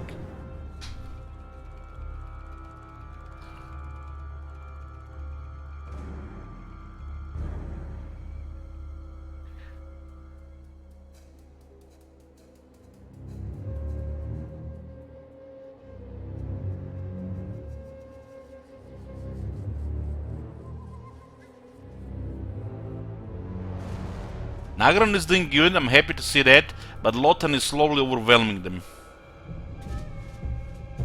Because of confederations.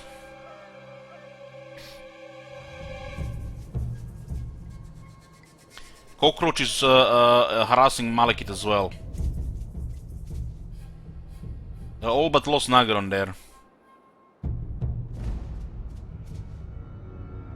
They're struggling, but yeah, it's them. Happy to see what Malekith is doing. This is pretty good. But the Emperor will now kick in and just gonna murder everybody. Look at that.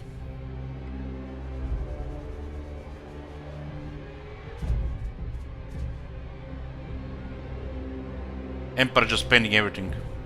Broken ass technologies against other factions. Broken, broken, broken.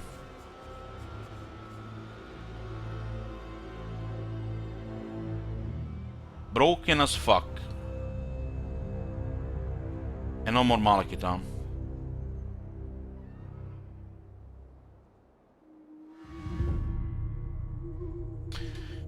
Those Emperor technologies just broken, that gives leadership either attack or defense against this faction, just messed up.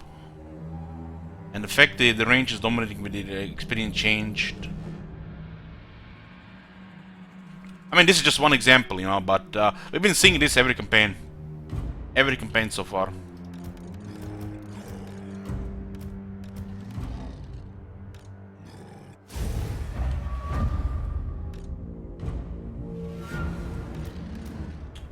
Don't have much range here. We're probably just gonna create a wrecking ball here. Yeah, wrecking ball, since it's the same unit type. Convenient to stake buffs. Makai has 2 AoE buffs. And the enemy is mainly squish melee. So we're gonna stack units here for a wrecking ball.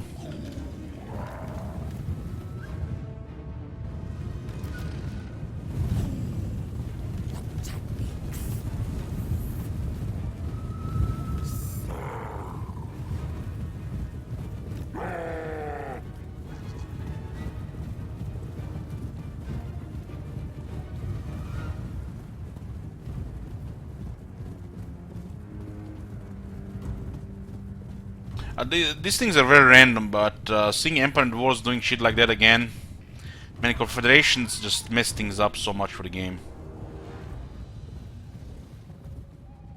And above anything else, Empire technologies for the AI, broken as fuck.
Squeeze a bit.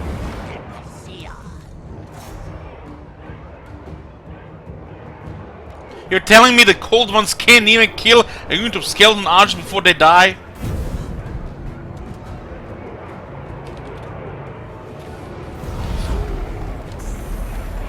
I'm gonna cry.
25 attack.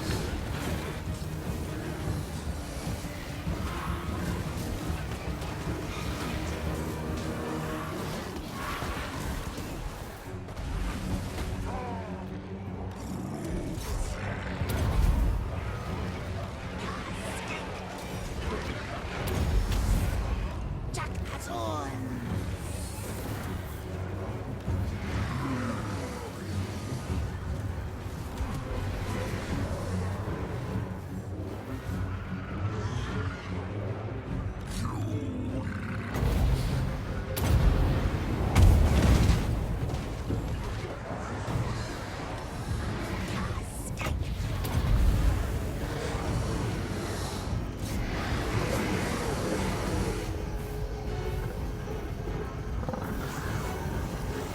I hate the timing of the summon unit, it's so bad.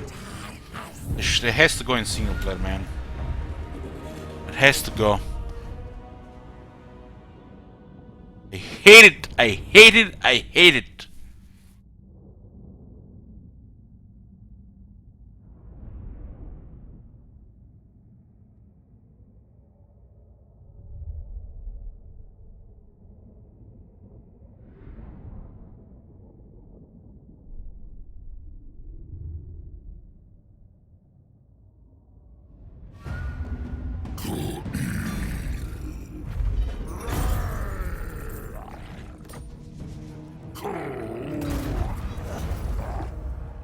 This one is pretty good.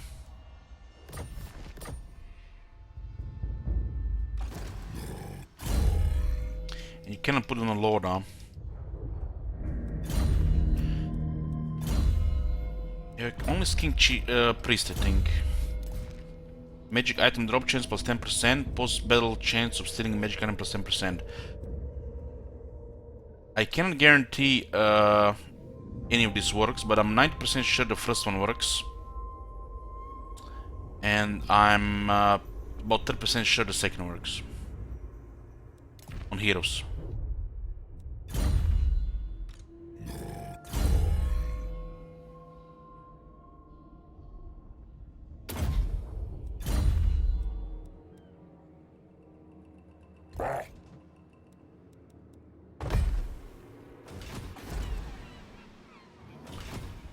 Hey, Oz.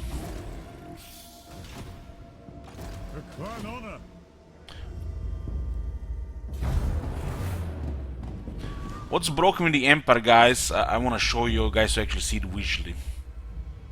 What makes the Empire broken as AI? I want to just guys show you so you can actually see it with your own eyes.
Your conquests.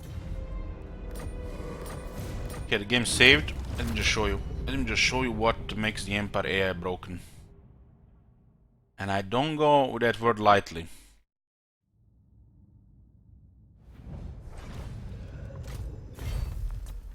I fight for the greater good. I am Prince and Emperor.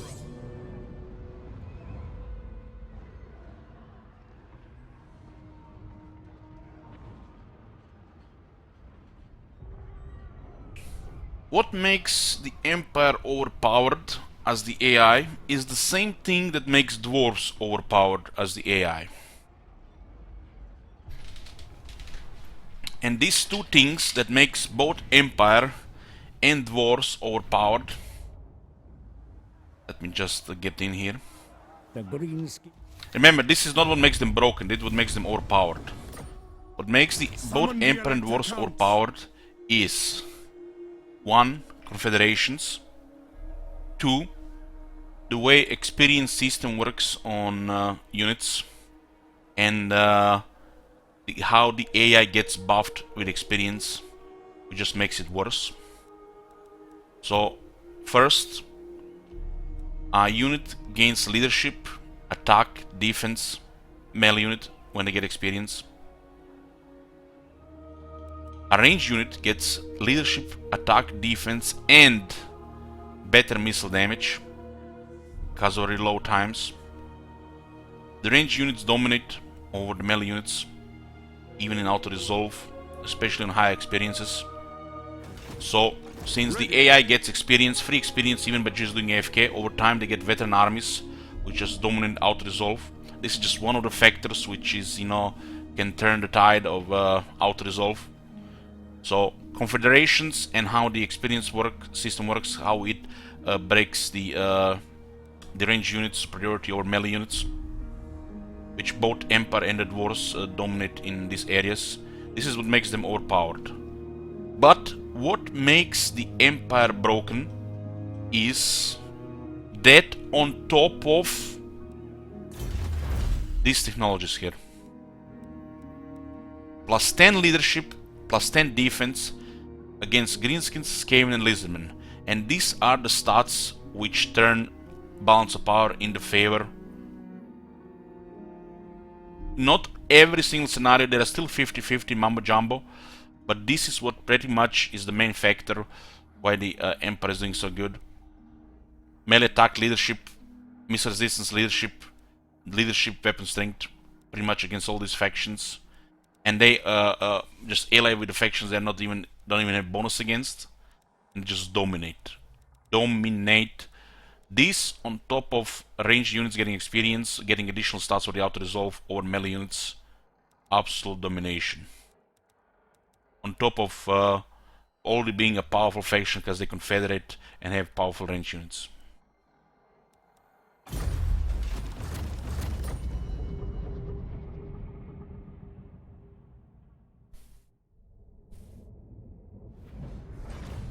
It still helps, Akatama. It still helps. It's still a factor. The melee defense more important than melee attack in that case. We did finish the elf campaign, yeah. Short campaign victory.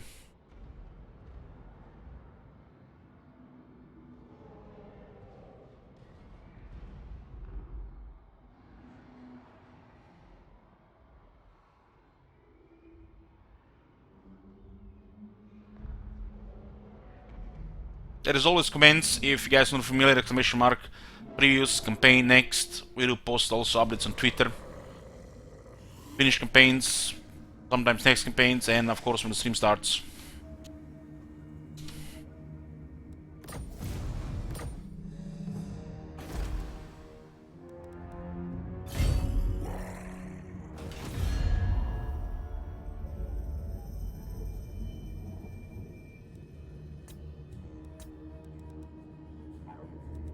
This action does not have my consent.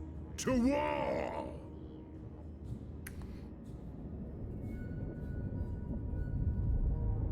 The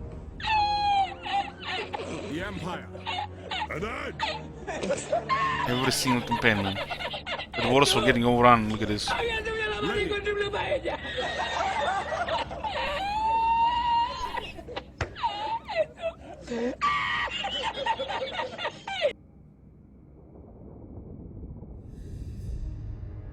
Let me order something to eat.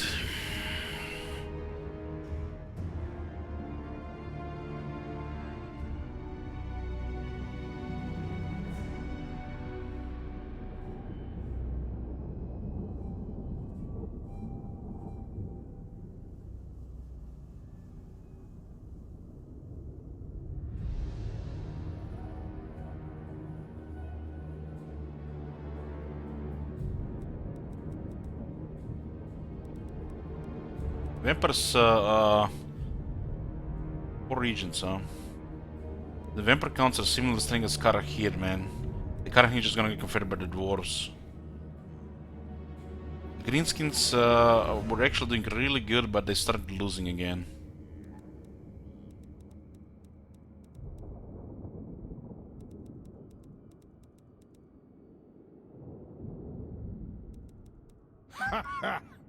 We can't go to war with them. They might declare war on our vassal. Think so. Greetings, honorable ally. Greetings from Sigmar.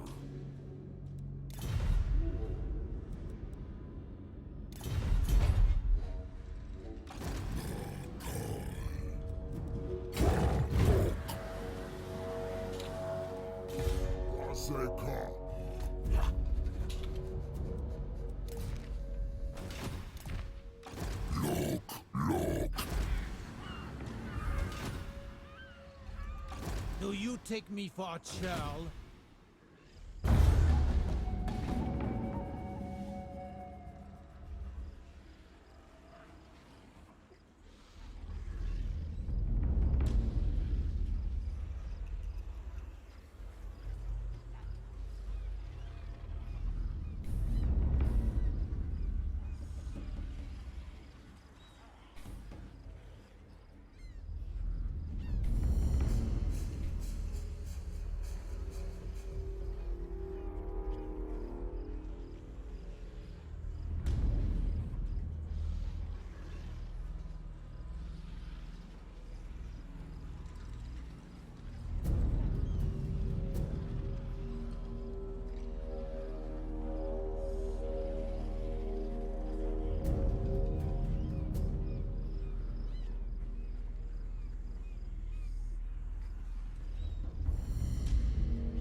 Oh, the Legion is always pretty good. I do like Hordes, yours.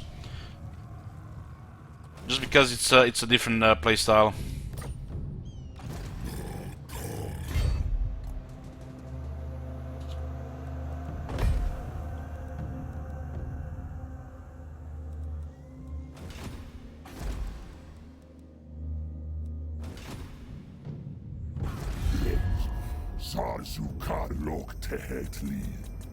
I do find the Nakai Horde lacking compared to the previous Hordes.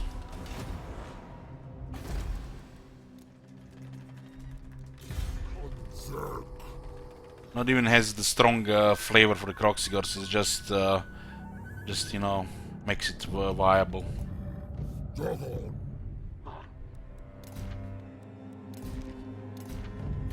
I mean, what is this?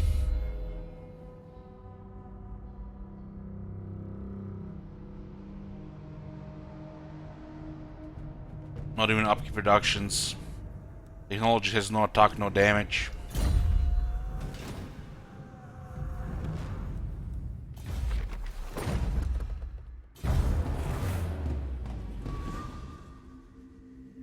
No, this is actually behind. This is actually they actually made it worse than the chaos in the basement.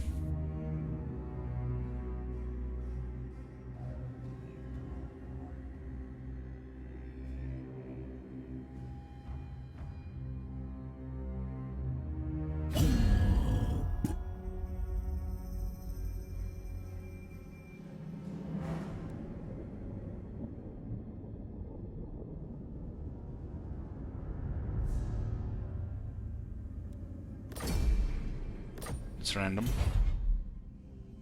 Traders.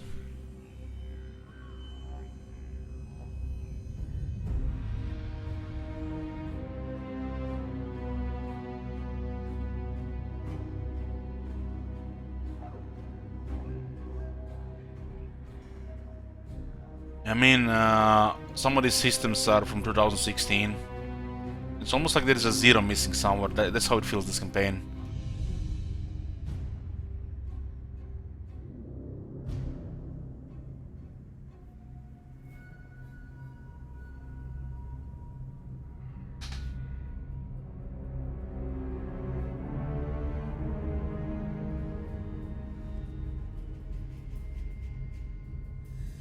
Let me just show you something, guys, here that that is really confusing me.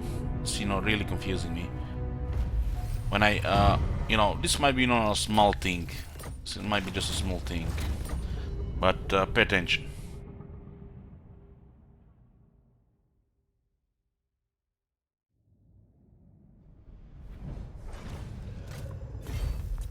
We must preserve this world. Let's actually check it here first. Tyrion. So, Nakai plus 5 melee defense for Kroxigors and 10% cheap recruitment for the Kroxigors. 10% as a lot effect. It's almost like nothing. In this turn for units, you're not supposed to even have a full army of them. Like, for example, look at this. Plus 50% cheaper upgrade for the Temple Guards. Plus 50% cheaper upgrade for the Nagarand. Even Ikrit Claw has 50% cheaper upkeep for these things. But they give this guy minus 10% cheaper recruitment. Then you have, for example, Progar. Not only 10% cheaper all faction units, but also 50% cheaper upkeep for the Saurus and the Cold Ones.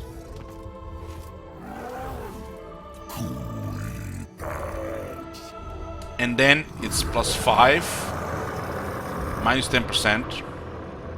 10%, not 15, not 20, 10%. Not 30, not 40, not 50, but 10%. Recruitment costs are laughable. It's all about the upkeep reductions. On affection, this is the first thing that bothers me. This is the first thing that bothers me, confuses me with this faction. Minus 5 and minus 10%. And don't mind this as a bug. Don't mind this as a bug. But look at this. Look at this when we go into the campaign. Just forget for a second that it's a bug. Look at this.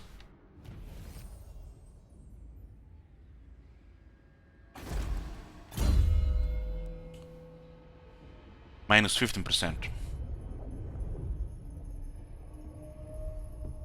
This, and on top of this technology tree, which is pretty weak, but I'm actually happy with this technology tree because it's different than the standard technology of the Lisman. So I'm happy with this technology tree, even if it's pretty weak. The first technology, you get army capacity plus 1, like it's a normal thing to recruit armies.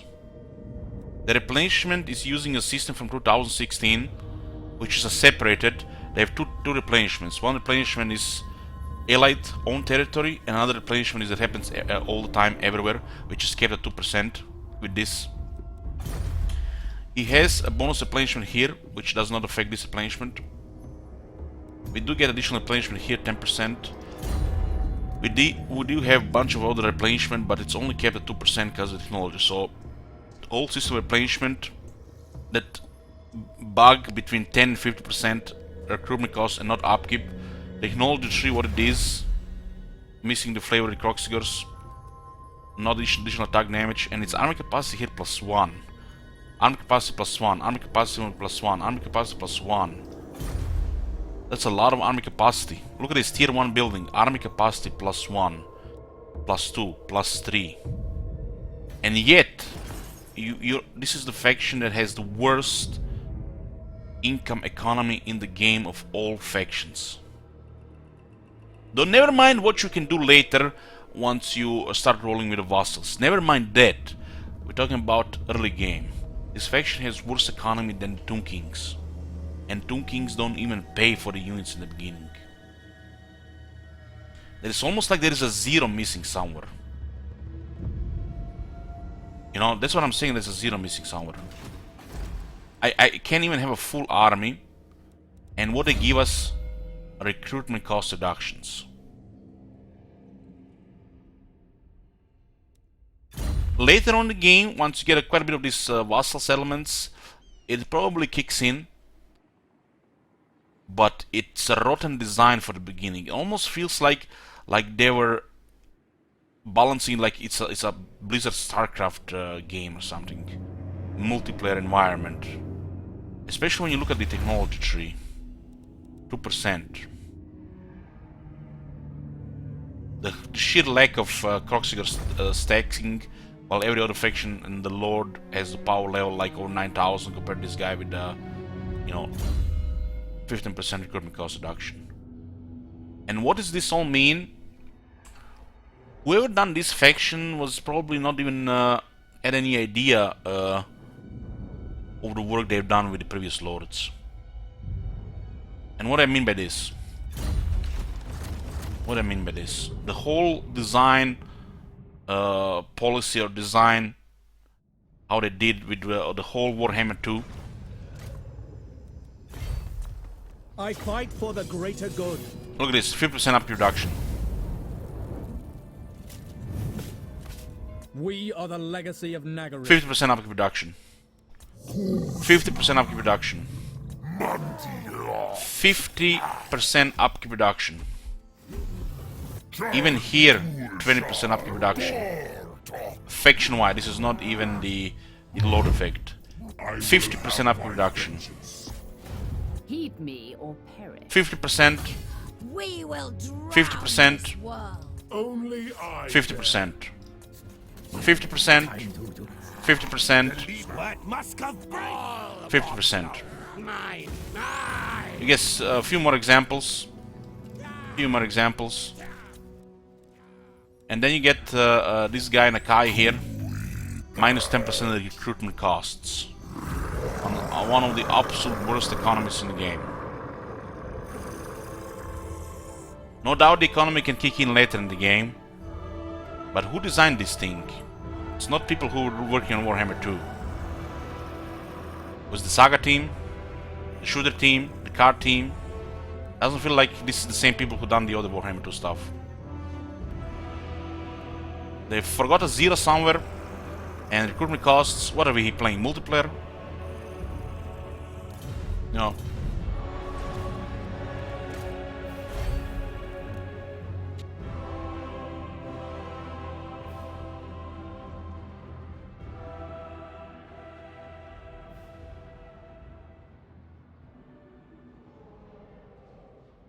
This was actually a faction you paid for.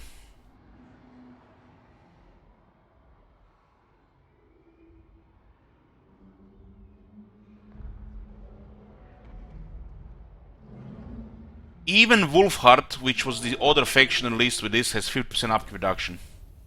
But this guy gets 10%, my bad, 15% up recruitment costs. And let's investigate this recruitment cost reduction. 15%. It's hard to actually see. At times.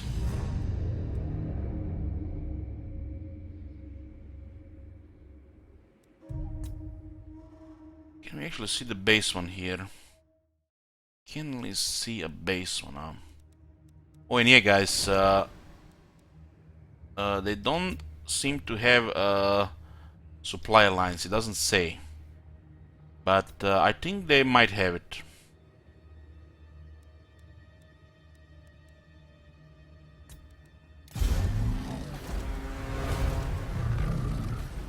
So no supply lines, so at least that's one thing.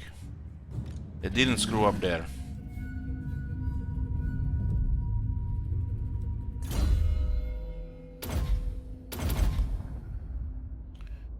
Okay, this is our first Kroxigor agent. I guess now that we have recruited him, he has to follow us up, because if we disband him, he loses the horde. So he can follow up Nakai and get some experience. So let's see what does the regular one have. Ooh, look at this, they cut half of the buildings.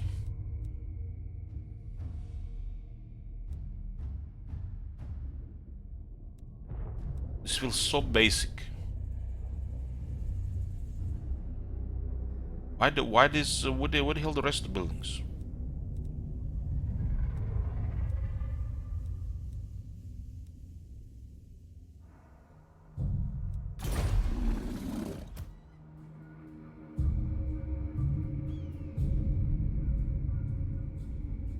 Monster strength. Cell buff 35 seconds, 20% weapon strength, 6 monsters infantry. That's actually pretty good buff. 90 second cooldown, 35 duration. Pretty good. Siege attacker, resistance.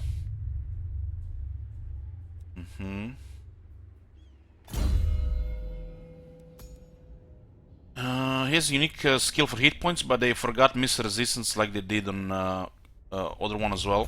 Every lord in here has missile resistance and magic resistance, but they forgot it on the Kroxigors. Instead they have extra health. So they put this unique skill, but it's not really a unique skill because they remove the missile resistance. I take rather 10% missile resistance, 10% health. So it has a self, ALS in range, melee defense and missile resistance. Some charge bonus strength, anti-large terror. Resistance for the Kroxigors and the second Kroxigor units. Where is this skill on Akai? This is a nice skill. Additional weapon strength and melee attack for Kroxigors, second Kroxigors. Where is this skill on Akai? This is actually a pretty nice skill. This beats Frenzy. And this beats 5 melee defense Nakai gives, which means Kroxigor Ancient is better for the Kroxigors than the Nakai is.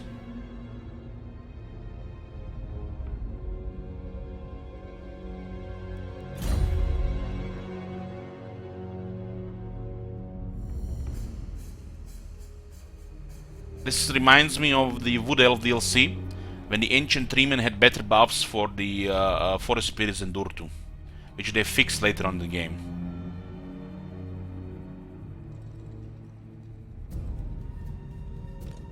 It took them like 2 years though.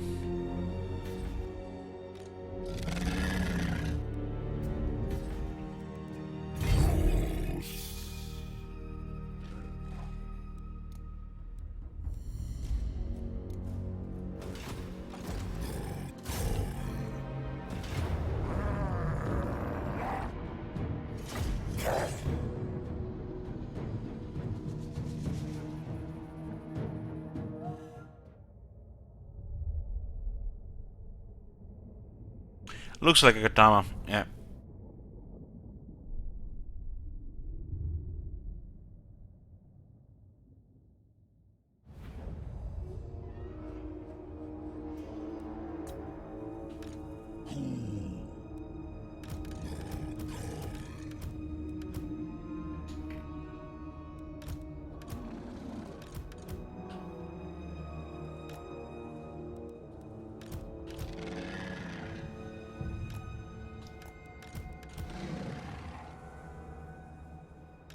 Nice to have, you know, different factions, nice to have hordes, but this again seems like all again low effort. You know, why do they don't put any effort in these horde factions?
Where's the paladin? Let's go there.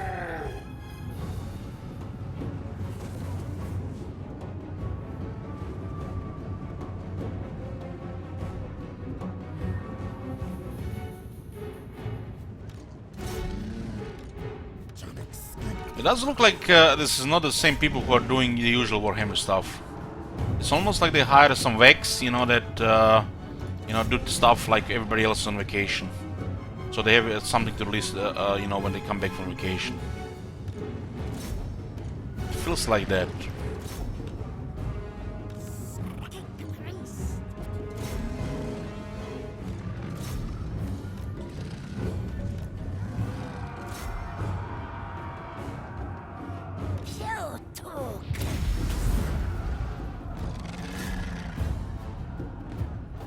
I say Vex, I mean Hex.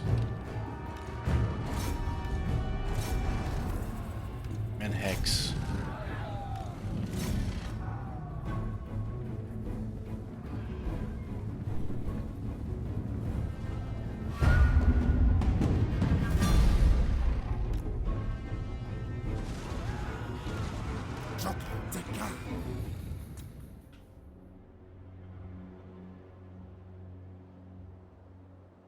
Or maybe, you know, like all effort goes, you know, on it's like almost like they play favorites with the factions as well. Like the Skaven of late, Jesus Christ. Insanity. Absolute insanity, the Skaven of late.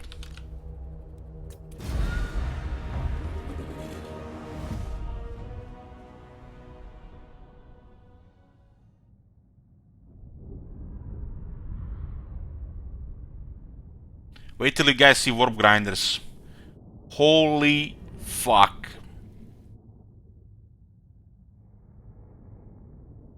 Opens a complete level of strategy in the game with the Skaven. Tactics. Yes, yes.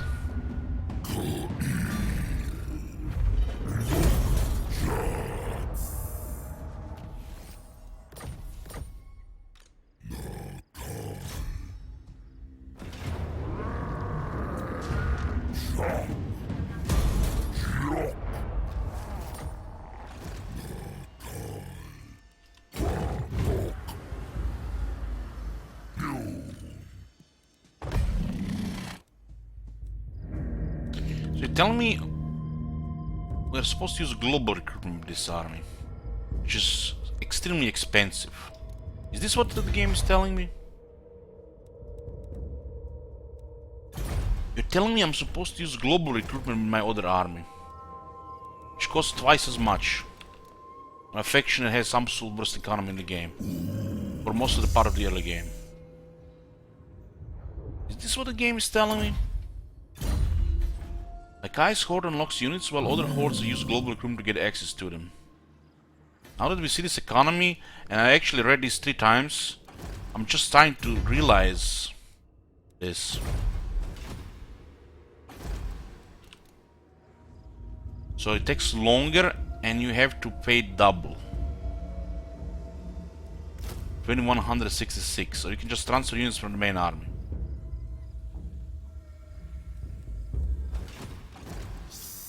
They really made this campaign some kind of try-hard economic management campaign, which is not really a bad thing, but comparable to other factions, it seems like somebody else have done this faction.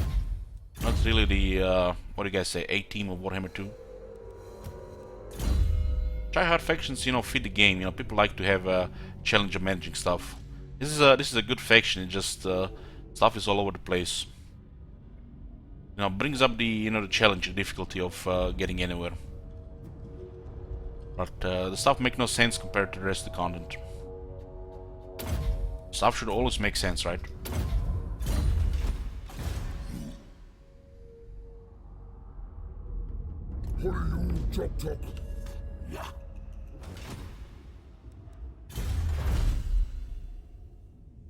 Armor for the Kroxigors.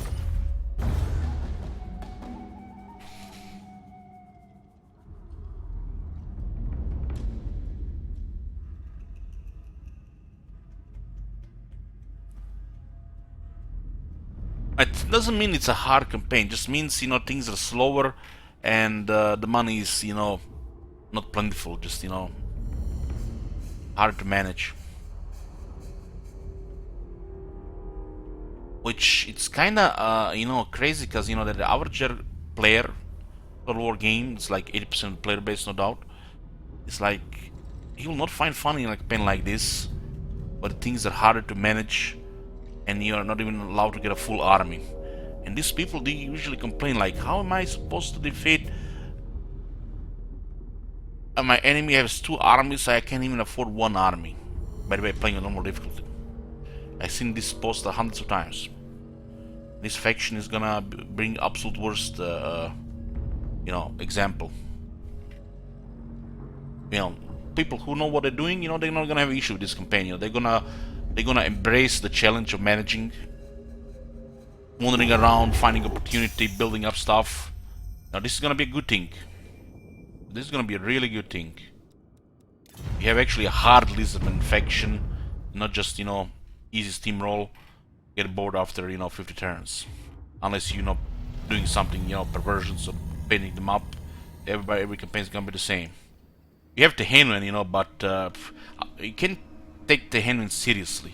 They try to make the campaign hard, but they make Tehenwen overpowered. So they make Grand Pepe look bad. So this is not hard. Like Tehenwen, we played him once. We just clicked some buttons in Lastria, you know, Nam, and everything was just, what the hell? What difficulty? What flavor? I fight This is for the supposed to greater be good. this is supposed to be the hardest Lizard campaign. You know, but the hen is overpowered. He's overpowered. This is supposed to be a try-hard faction, but the illusion of difficulty is that's very hard red color. Well, this says normal. He's basically getting fit through a straw.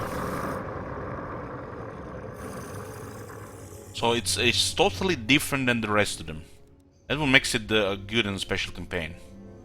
But don't make no sense, causing brain damage and headaches. You know, that's other thing. But just look at it from the perspective of a normal player. Normal player gonna see this very hard. Holy shit, look at all this red 200%.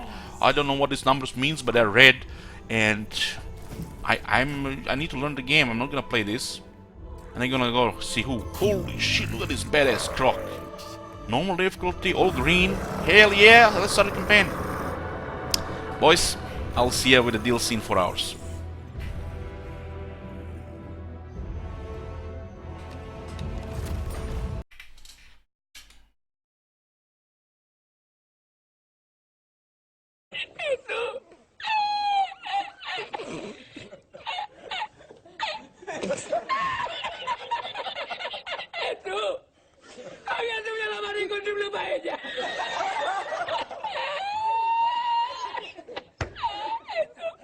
Ah!